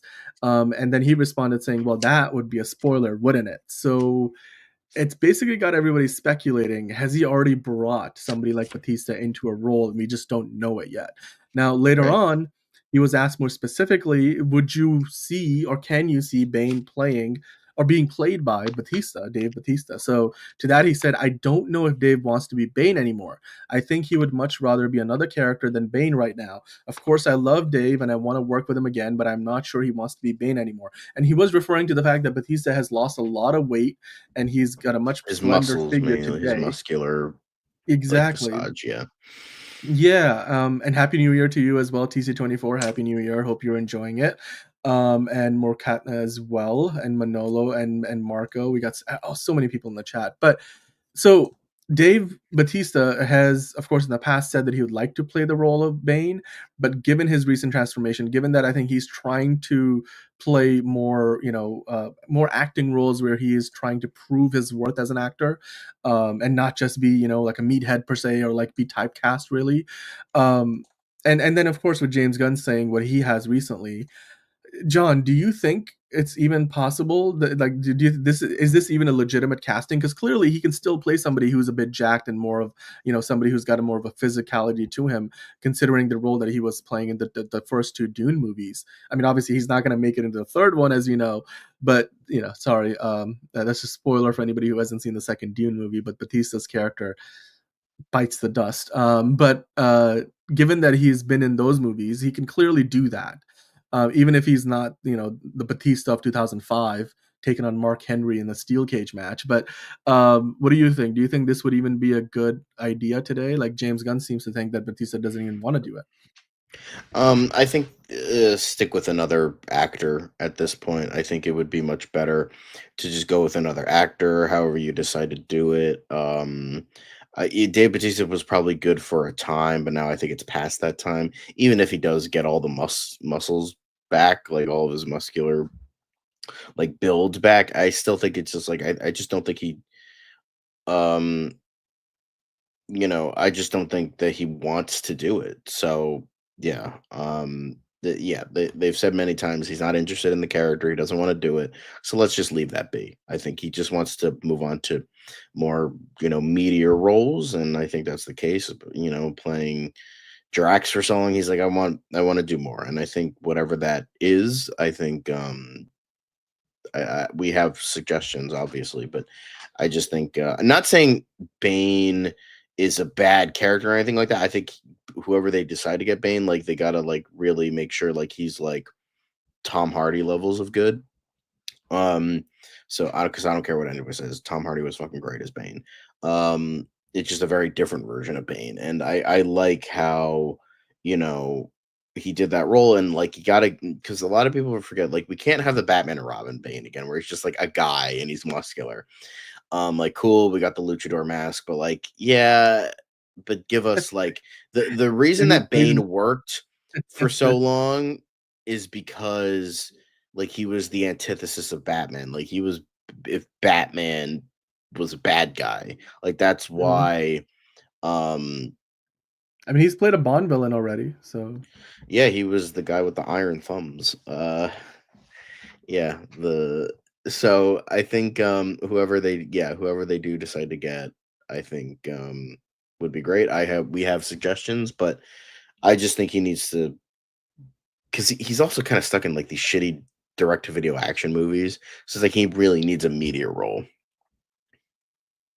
Yeah, no, not Jensen yeah. Ackles. Did you was meaty roll? Did you, was that intentional? Was there a pun there that was intentional? I can't tell. But maybe he does play himself, like but Buster Barnes saying he's a character in the their celebrities are canon. So maybe it's yeah, yep. Uh speaking of Birds of Prey, says Antonio, you know what that he's following Homegirl who played Black Canary and James Gunn. What? James who played Black Canary in that? Was it Mary Elizabeth Winstead? Or One of the Smollett people, oh, Journey Smollett. Journey Smollett Yeah, could be okay, sister okay. of Juicy Smollett. Oof. Manila's saying he's a C-level actor at best. Well, hey, okay, so considering that we all seem to be on the same page that he may not be the best fit for Bane anymore, and the fact that James Gunn has said he's potentially gonna bring in some of those actors from Guardians of the Galaxy, let's just maybe consider the possibility that we're gonna get both Batista in the DCU and Bane in the DCU, but maybe not as, one and the same. So where do you want to start, John? Let's maybe start. How about this? Let's start with Bane. Let's start with casting Bane in the DCU. Yes. So now that we are thinking that it's probably not going to be Batista, and of course earlier, Derek pointed out that maybe he could play Ra's al Ghul, maybe he could play General Zod. I think two great picks, by the way. Again, and thank you Mhm. for the super chat. But who, if not Batista, then who, in your mind, should be playing Bane in the DCU? I've mentioned this pick before. I have 4 picks right here. So I have 2 where it's like 2 separate people playing the character and where others where it's just one. and it's CGI'd. So the first one I have, and I've mentioned this before, um, is a voice and the physical. Because the thing is, he's wearing the luchador mask, so you can't really see his mouth. So do like a Darth Vader with him, essentially. And I think that would be the best, case scenario. And the voice, I would have Javier Bardem, and the physical would be Hafthor Bjornsson, who played the first Mountain on Game of Thrones, bringing in another Game of Thrones actor. And I think that would be really great because the dude is fucking huge. Like, yes, like I understand, like people are like, oh, he's Swedish, he's Big. white. The thing there are plenty of very light skinned Hispanic people. There's like Guillermo del Toro is very, very light skinned. So you could like, oh, he's just a lighter skinned, uh like Hispanic guy. So, but the thing is, he's still like they could still make him Hispanic, Cuban specifically. So I think Javier Bardem could definitely, do that role. Like he's proven to be a great actor, and he would be, I mean, he's been in so many amazing projects. I mean, fucking No Country for Old Men. Jesus fucking Christ. That movie is would not have been Did he as get an excellent if Oscar it for wasn't that? for him. So Yeah. that just proves alone that he would be such a great, even with that godforsaken wig. Um, I think that would be great. And it's just that the problem is with him alone, he's a little bit too old. He's going to be in the upcoming F1, which is exciting. It just Javier Bardem is just too old. He's just too old at this. He's 55, and I don't think that he could get that jacked for the role. Like he would need to he would need to like work out for like 3 years in a row and like and not eat in order to become that jacked. So I don't think he can really make that work. So with that, I'm like, okay, let's have him be the voice. Let's have him be the James Earl Jones, and have Hafthor Bjornsson um be the David Prowse in this case. I don't think he would mind. He's like, I'm playing Bane, so that's fucking cool with me. So yeah, I think that's my first choice. I know people would probably be mad at me, but I think that would be that's brown face, my guy. Just don't do that. That just sounds like something that Alan Richardson's character on Blue Mountain State would do, you know. Yeah, yeah. So I just so just kind of, and then if it is a problem, you can like have him wear like long sleeves and gloves so you don't see his skin color, because I understand that there is the representation there, and Bane already technically got whitewashed. So I do have another team up in terms of physical, although the physical guy in this case, I think he's Iranian, but he's still brown. So the one I have, so I have the voice I have in this case is Antonio Banderas, who is kind of going through a career renaissance right now. He was in a lot of garbage, but now he's like doing a lot of great stuff. So and he's still a terrific actor. So get him, and then he's fucking Puss in Boots: The Last Wish, fucking goated, right? Anyway, but Pedro Almodovar is kind of reinvigorating his career. I think he just got nominated for an Oscar like 2 or 3 He's years in ago. Baby Girl. Like he's not bad. Well, less said about that, the better. And he was, well, according to Liz, he was the best part of that movie. So, yay. But then the physical guy I have, and he's 64. I still think he could do that. Um, so the other guy I have is Sajad Garibi, who is a Middle Eastern bodybuilder. And so if you want like you don't want a white guy, you don't want a Swedish guy playing your physical role, that's understandable. Totally get it. But like look at this fucking dude. Look how fucking, I mean, maybe he needs to like have like look, that is like not a real, it looks like not a real person, and that's perfect. When I saw this guy, I'm like, this is fucking perfect. So no, that's what I'm saying. Like, I understand like Hafthor Bjornsson is Swedish, and like even though you could make it work that he's a lighter skinned Hispanic guy, you're like, okay, let's not do that. let's have yeah. So finds like either I could see Javier Bardem or Antonio Banderas doing the voice, and this guy be the fucking physical. Um, so and I'm sure there's a bunch of other like bodybuilders and big sort of actors that I'm not aware of. So keep laying them in the comments below, guys. So those are my two where I would get a voice and then get a physical guy. Because I think that would be, and Sajad Garibi, he's 33, Bjornsson is 36, and then Antonio Banderas is 64, and then Javier Bardem is 55. So like perfect seasoned voice, but then to get someone who's like that. So the next two I have would be like, okay, to be fair, James Gunn and like that's like he was heavy with CGI. So you could probably make, because if it's too unrealistic, they're like, okay, let's CGI him. I'm not a fan of this. I'm just saying this now. I'm not a fan of this. I like the idea of getting a physical guy and then a voice.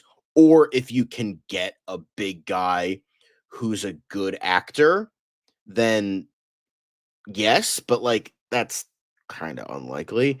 So, because most of them are like big bodybuilder dudes. So the one I have is Edgar Ramirez, is the first guy I have, is just like obviously he would still need to like get jacked, but like he would be CGI. I know people are like, what this guy? He would be CG, like get him in a mocap suit, like CGI him and as this big muscular dude.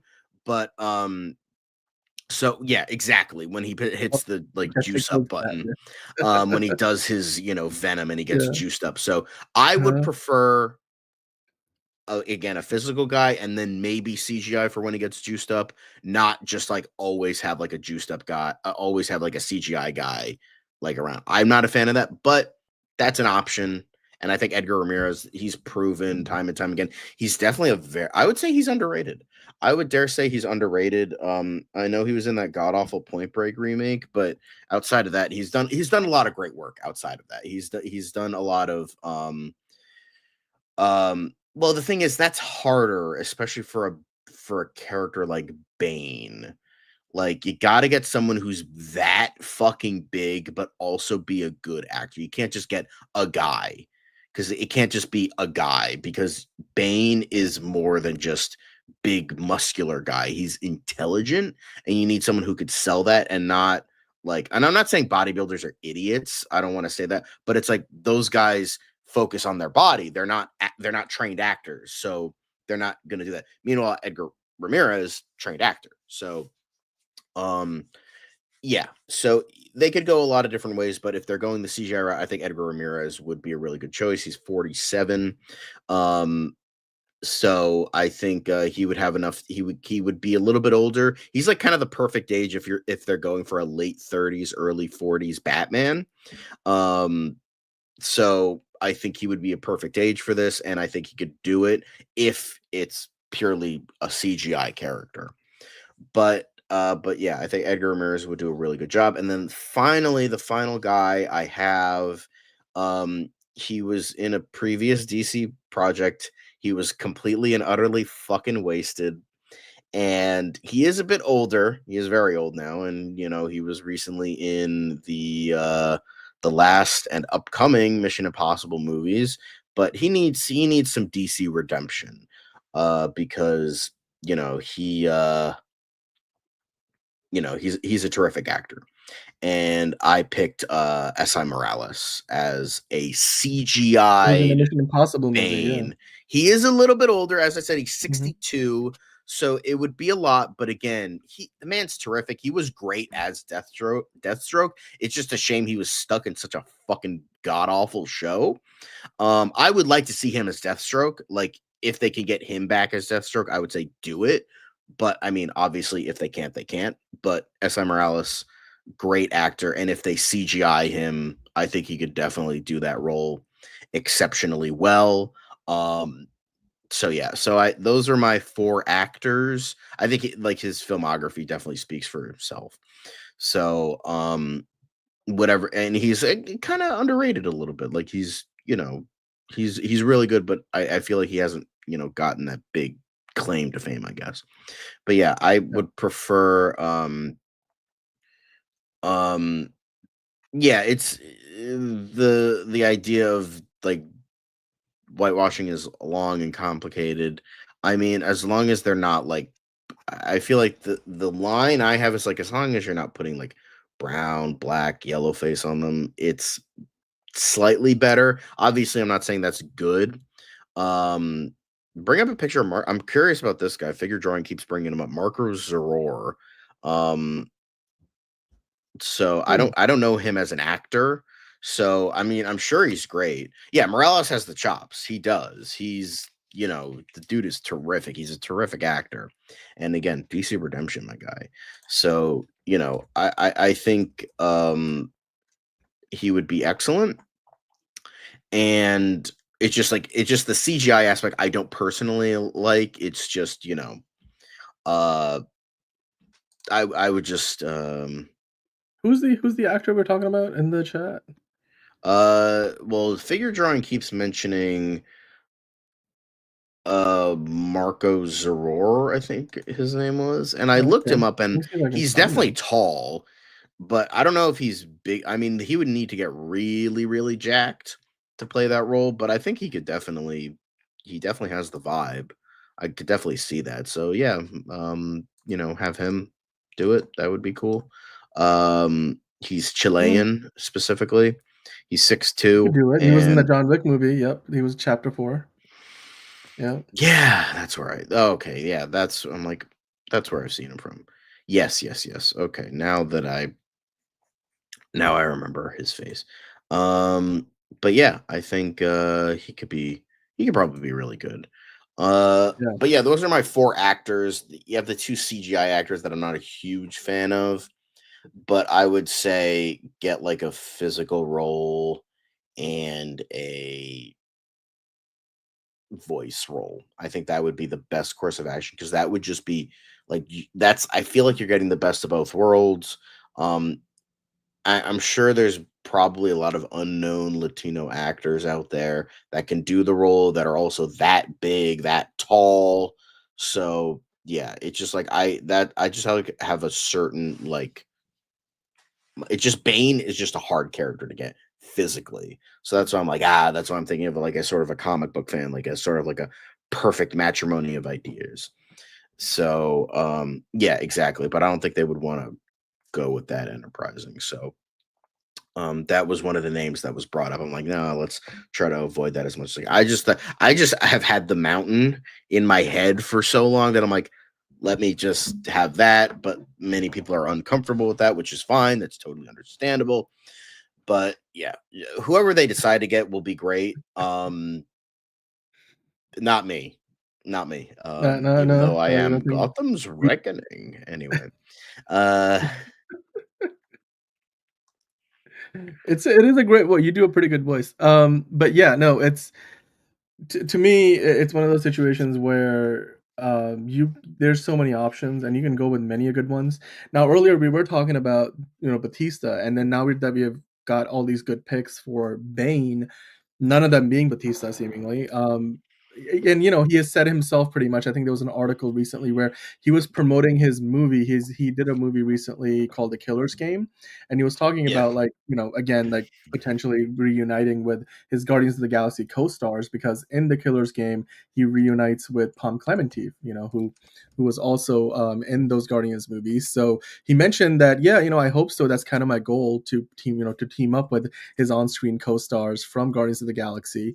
I really, he's continuing on to say, I really want because I've done another project outside of Guardians with Karen Gillan, and I've done work with Palm now. I would like to work with Chris Pratt and Zoe Saldana outside of the Marvel universe as well. So he does want to play other, roles alongside his Guardians of the Galaxy characters, and we know that James Gunn is potentially looking to bring in some of those actors. Maybe Chris Pratt is Booster Gold.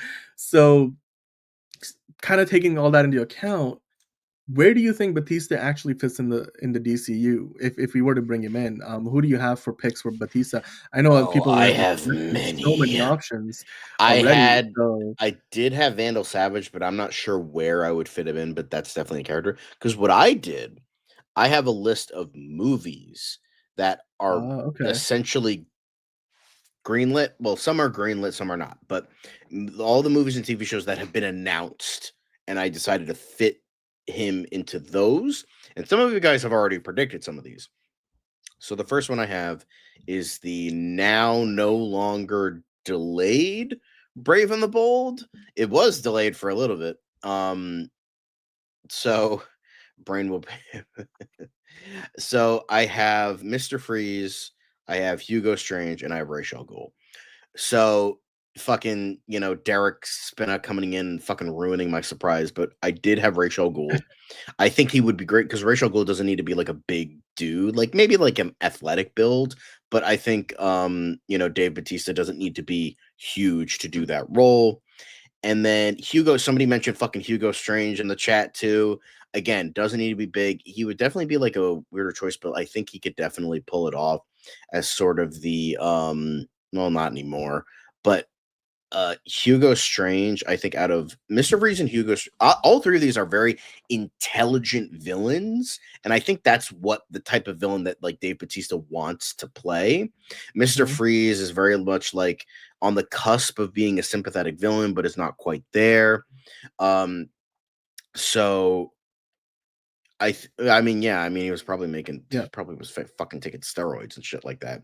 So, so Mr. Freeze, I think, would give him like sort of like it would be reminiscent of his performance in Knock at the Cabin, where it was like you can see why this guy is doing what he's doing because he's like he's wants to ensure the world is safe, but it's still like he's still doing bad things. I think you need Professor Pig, but so that as well. Then Hugo Strange, I think like the level of intelligence he has, um damn bro, like calm down.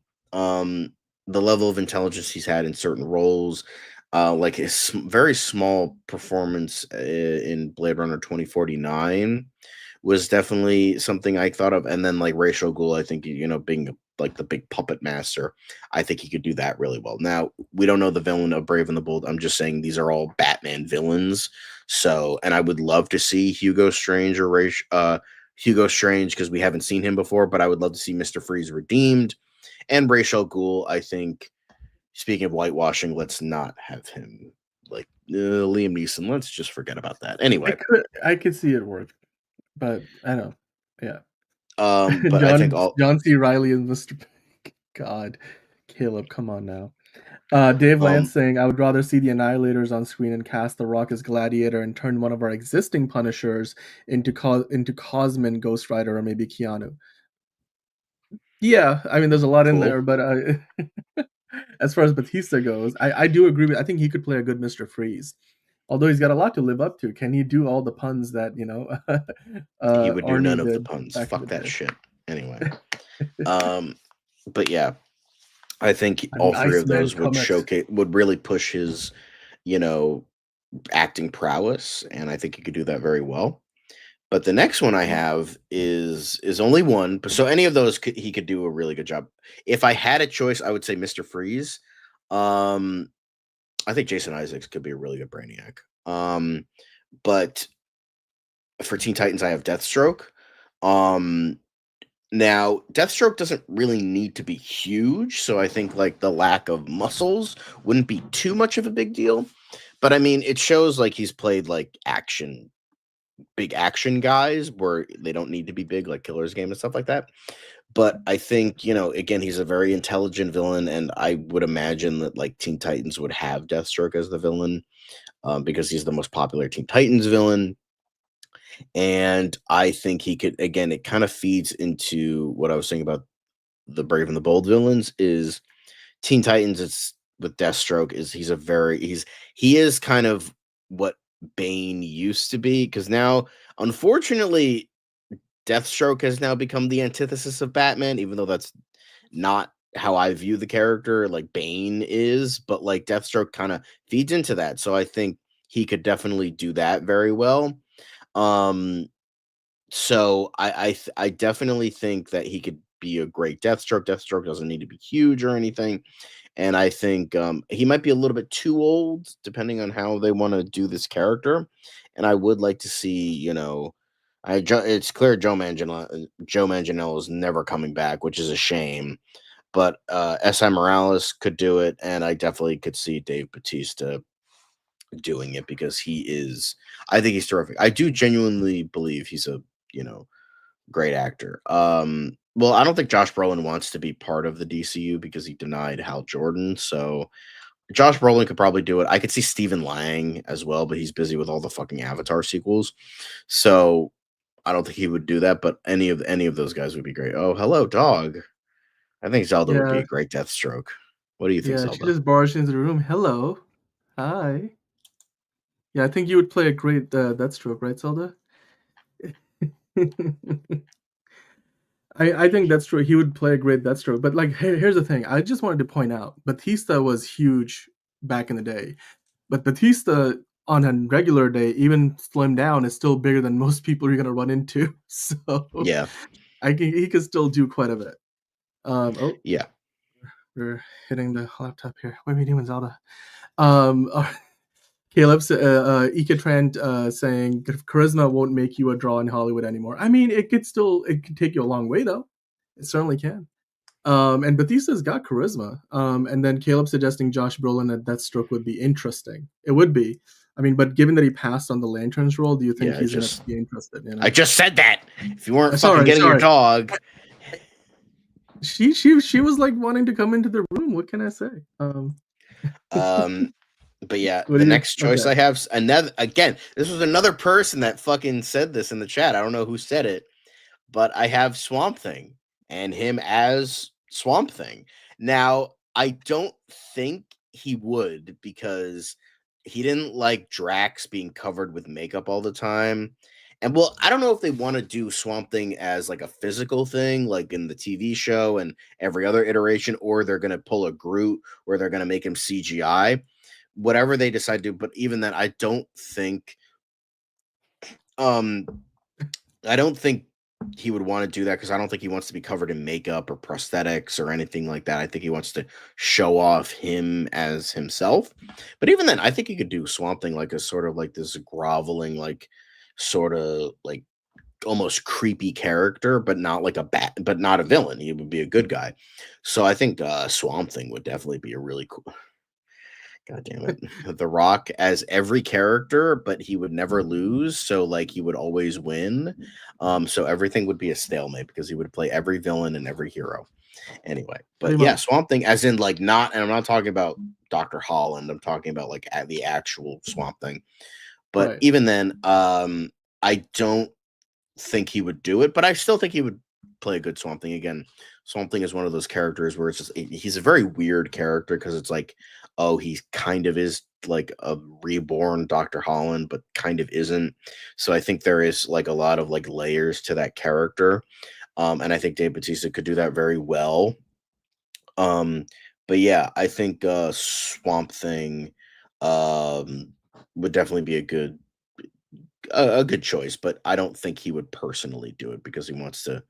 I don't think he wants to be covered in makeup again or covered in prosthetics again. I mean, So he's done it in the Dune movies. So I'd imagine I that know, that's but I the just don't think he wants to you know. keep doing that. I think he wants to be like, I'm a serious actor now. I don't want to do that anymore. So, which is fair. Like I can understand that. The Also, last thing Adam a Sandler serious as actor Hugo says. Strange. Let's go. I would 100% do Adam Sandler as Hugo Strange. But the next one I have the Doctor in The Authority. He's like a shaman. He's like in a long line of shamans. So the Doctor is sort of a weirder character because like not a ton of people are familiar with him, which fair. So he's part of the Authority. He's like the latest in like this long line of shamans that have like been graced with like the powers and knowledge of the universe. And the thing is that takes a toll on a guy. So the Doctor is actually like is like a heavy heroin user because it's essentially the cosmic knowledge of Dr. Manhattan on essentially a normal guy. So that's the Doctor. Like that's this and in the comics he's Dutch.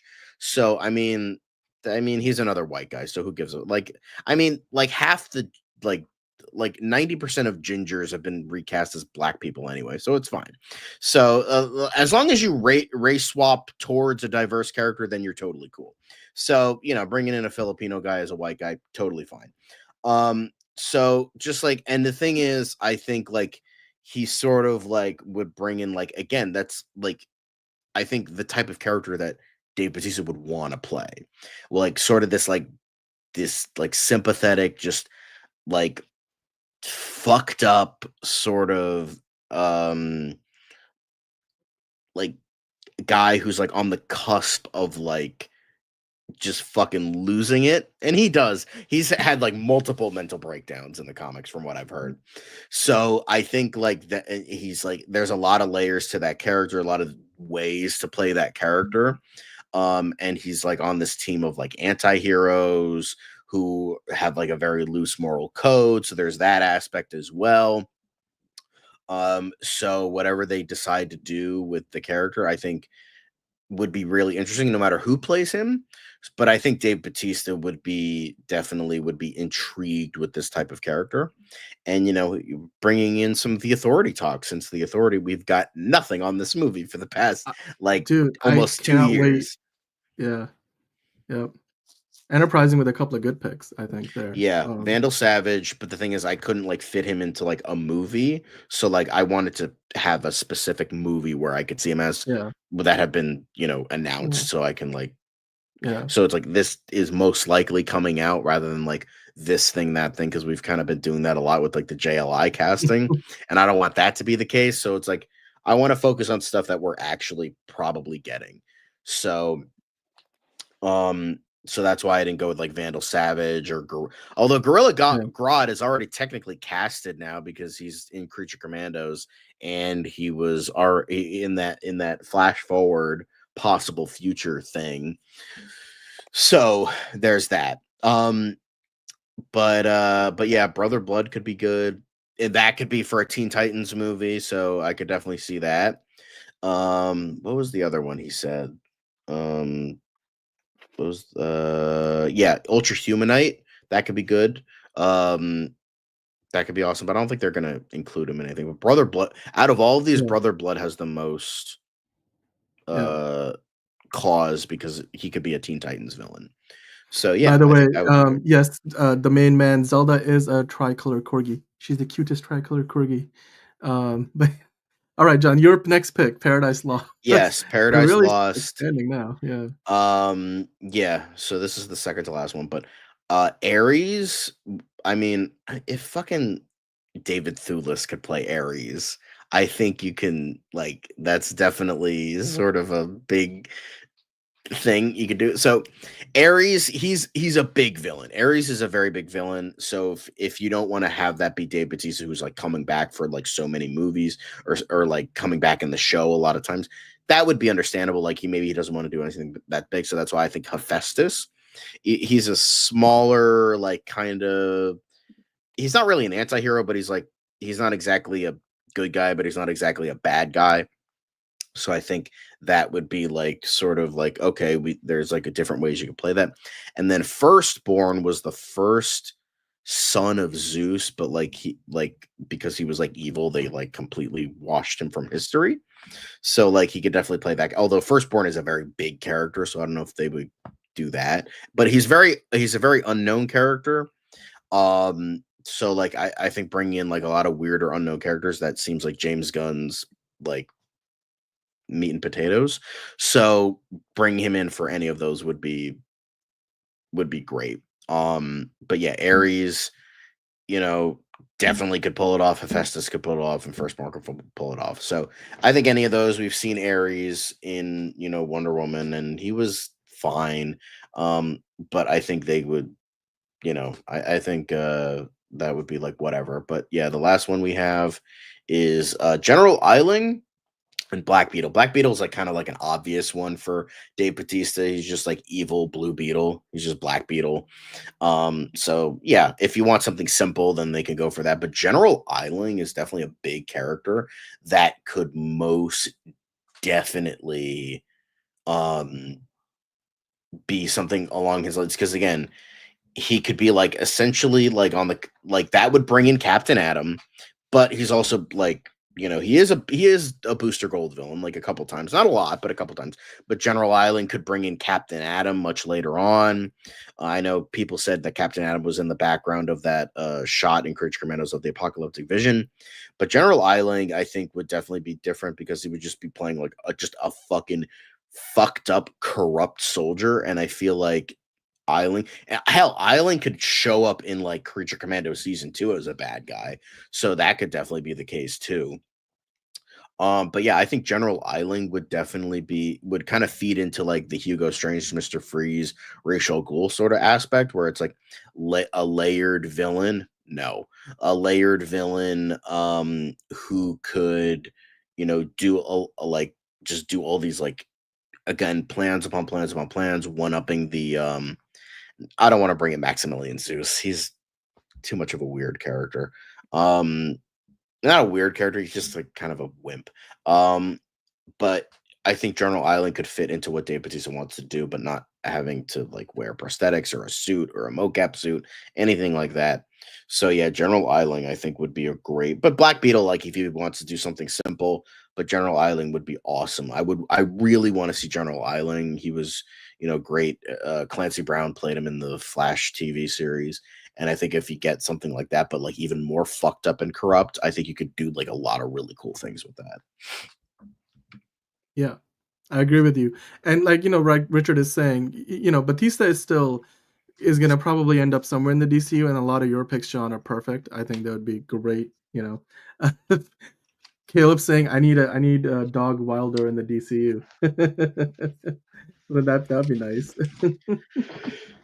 But these are all good picks. I think the Batista, no matter where he ends up, I think he's probably the best actor, wrestler turned actor. So yeah, I think it'd be a good way to go about it. But yeah, hey, let us know. I mean, you guys already let us know in the live chat, but if you guys are watching this after we are live, by the way, this corgi right here, her name is Zelda. I think she can play Zelda in her I own think movie. Caleb, I think you mean Dog Welder. Dog Dog Welder, Welder would right? be a very interesting character. Just like, what's But his power? John, He welds dogs to people's faces. That's it. That's the guy. as we finish up for the show, I wanted to kind of go through a couple of things quick. Just a year in review of DC. And Yes. of course, the Batman is the number I one mentioned this top yesterday. Yeah. selling absolute Batman, number one top selling comic book of the year. So it's been a great year for DC. They've had the Penguin.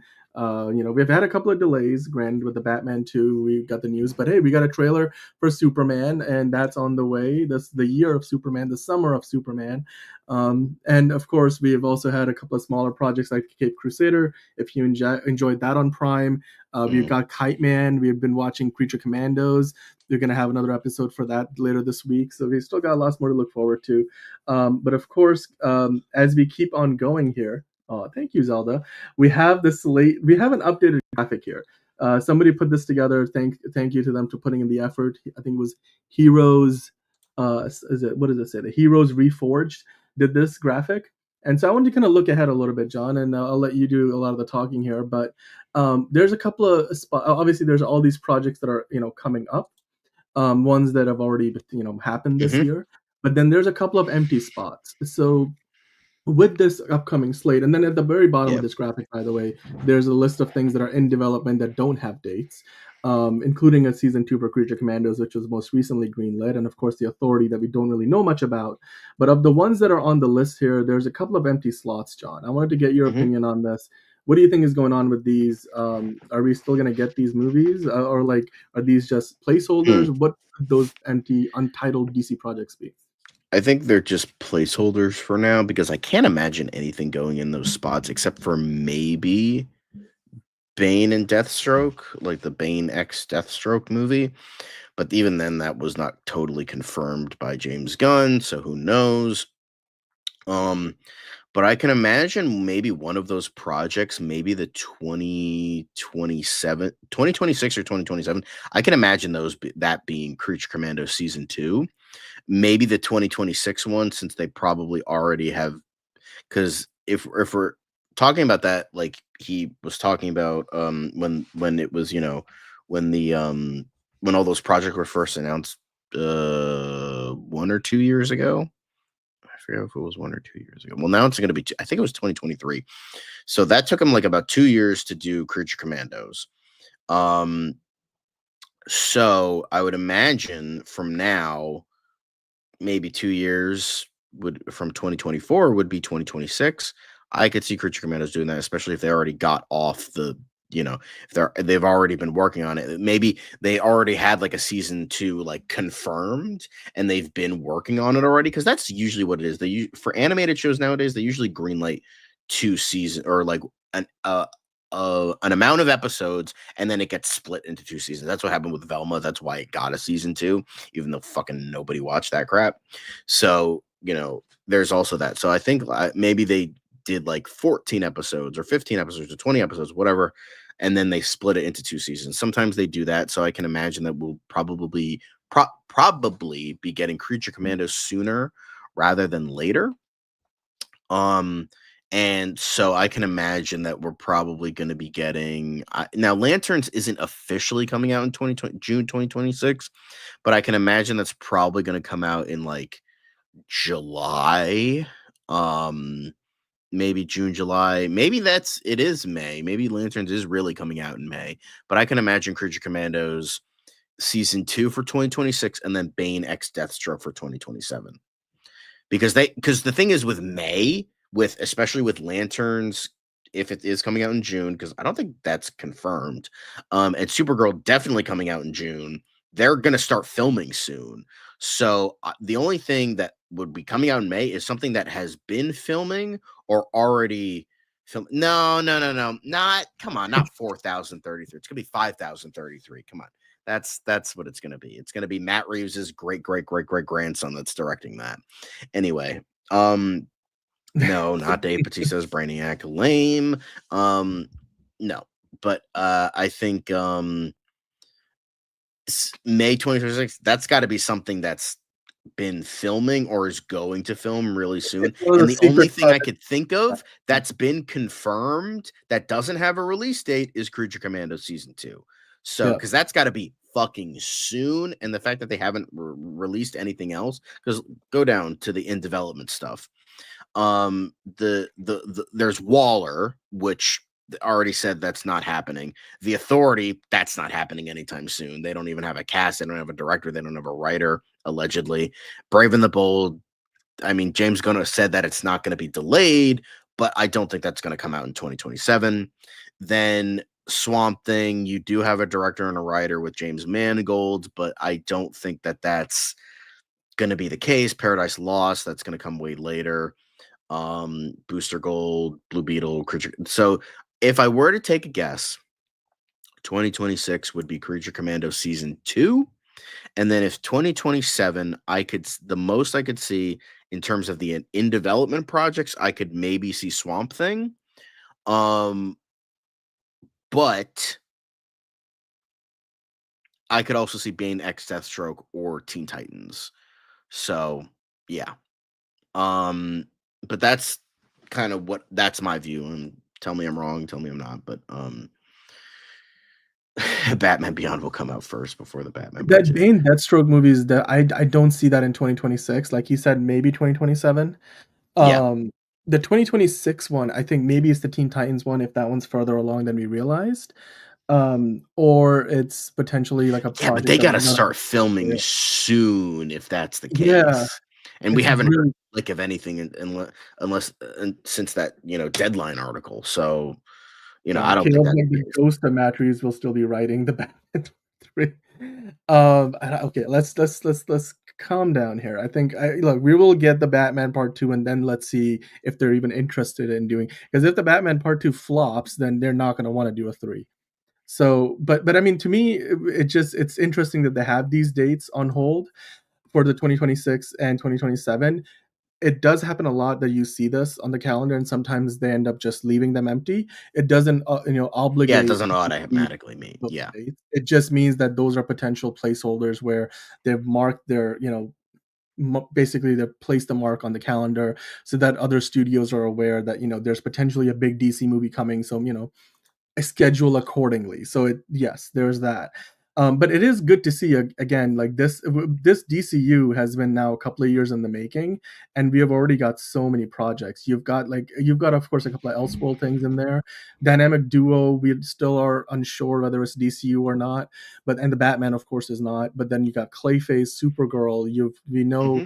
that there's the Lanterns TV series, Peacemaker season 2 is already done filming. And then even in development, you've got a bunch of projects that we're excited about. Creature Commandos 2 just got greenlit. Waller, we know they're working on it. Booster Gold, we know they're working on it. And of course, The Authority, we haven't heard much about, but we know The Brave and the Bold, the script is in progress. And then Blue Beetle, we know there's an animated series. I mean, whenever that comes out, I think it's going to probably be And tied then to like Booster Gold. allegedly a Dead Man series. So That's hasn't been. allegedly, right? Like, James Gunn likes to mess with us. Maybe that's the secret project. Who knows? It's possible. And then Paradise Lost. I hope that's something we get it, sooner than later. Everybody's excited about that. So, and we just want to get an update, man. Tell us what's going on with that. But hey, you know what? It all starts with Superman. Superman, July 2025. That's the big S right there, and that's what we're gonna get, and that's gonna kick off the new DCU proper. Of course, we've got a bit of a prelude with the the Superman with the Creature Commandos. But John, I wanted to bring this up because you posted this before Yeah. we started the show, the whole comparison of how the different directors would direct this. I mean, of course, Zack Snyder catching strays as per usual. In the director's cut, you got even more blood on the snow. And then But you also have the fucking piss yellow fucking filter. oh god, yeah. Well, but like the whole golden, hour lighting. But then with Andy Muschietti, of course, it's about as cartoony as it gets because he will have unfinished VFX. And then I just love the Christopher Nolan one because he's just gonna have it's not gonna be a dog named Crypto. It's just Joseph Gordon-Levitt back, and he's gonna be playing Crypto.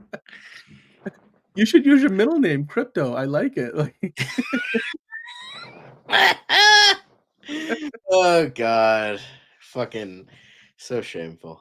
But it's still oh my funny as god, fuck. just a little bit of humor there. But okay, we gotta finish off the year by talking about the man, the myth, the legend. He is, one of the Batman of the '90s, one of the most iconic, iterations of the character. He only got to do it in one movie, but hey, it's that meme, right, with the thumbs up, and it's probably the only Batman movie that qualifies as a Christmas film. Batman Forever. It was played by Val Kilmer, and today marks his 65th birthday, guys. And of course, there's still the movement to release the Hashtag Schumacher cut. release the Schumacher cut. I Let's mean, go. look, if we can't get like David Ayer cut of the Suicide Squad and Kevin the man Smith, you already campaigning for cock it every teased us with year, this. Give us the goddamn cut already. I'm just saying, dude, like Joel Schumacher isn't even around anymore, and I don't know how much Val Kilmer wants the Hey, cut to be released, but it's hey, fucking David Fincher wasn't around for the Alien 3 assembly cut, and that was yeah, great. So like, you know it's what? fair. Richard Donner wasn't, available to do the Richard Donner cut of Superman 2, and Superman 2, Richard Donner cut was great. So like, I'm just saying. We have Well, his notes. We have the notes. We can rebuild it, make it yeah. better, faster, stronger. But hey, you know what? It is Val Kilmer's birthday today. Of course, he was famous for Batman Forever, Top Gun Maverick. He made a return, and for Enterprising, Kilmer was the first Batman he saw in a movie theater. I think for me, the first Batman I saw in a movie theater was the Batman and Robin. But nonetheless, I still loved Kilmer's Batman. I think he probably deserved more than one movie. And today is his 65th birthday, so happy birthday to Mr. Val Kilmer, one of the best Batman that we have ever seen, and Batman I think he Forever. was a great Batman. I don't care like everyone because bat nipples, but I think he was great. So Yeah. fuck off. Well, there you go. Well, I just wanted to kind of bring that up because it's December 31st. We're getting into the new year, and Val Kilmer Yeah, celebrating more. his birthday. So Nobody happy needs to see more birthday. scenes of Pat Hinkle. It's fine. Awesome. Well, let's finish things up here. I think all of these other links are from earlier today. So yeah, with that, that's it. That's release the Schumacher cut. Happy birthday, Val Kilmer. Batman Forever was the last time we saw him in the DC universe. But maybe James Gunn will bring him in as a character if he's still. I don't know if he's still acting or not, but we'll see. But hey, we got through Barely. today. Oh my god, another 2-hour show. And for a lot of you guys, it probably, the clock struck midnight. So happy New Year to everybody. Um, Bipples aside, Val Kilmer was solid. Yes, agree with you. Agree with you, Caleb, 100%. But hey, from all of us at DCU Daily and also Curious, we will be back with you guys tomorrow and the day after and the day after that. See you next year. Exactly. For those of us on the East Coast in the United States, there's still about 7 hours to go. But for the rest of you guys, if it is already New Year for you, then happy 2025. It's the year of Superman. It's the year of DC. We're off and running, and we've got so much to go and look forward to. We're going to see movies in a movie theater. We're going to watch TV series on Max. We're going to be hopefully getting another new trailer from Superman in maybe a few weeks' time, hopefully at the Super Bowl. But Yeah, hey, the only reason I'd watch the Super Bowl. there's another episode of Crucial Commandos coming out in a couple of days. We'll be here to talk about that and lots more to come. Of course, Liz will be joining us later in the week, and I'm sure we'll be reviewing Wallace and Gromit as the week wraps up as well. That's going to be on Netflix. So we'll be back with another episode of DCU Daily tomorrow. Thanks so much for joining us today. If you haven't already, hit that like button. And if you are new, then hit that subscribe button because we are here 5 days a week, Monday through Friday. And if you hit the notification bell, then you'll know when we go live. We are usually live later in the day, like around 8 o'clock to 10 o'clock. But today it's New Year's Eve, so we want to kind of do this a bit earlier so we can then go celebrate with our friends and family, as we hope you are as well. So we'll see you tomorrow, John. Thank you so much. We did a fantastic casting for Bane and Bautista in the DCU. So we'll see you tomorrow. Until then, like John said, we'll see you in the new year. Happy 2025. Bat nipples.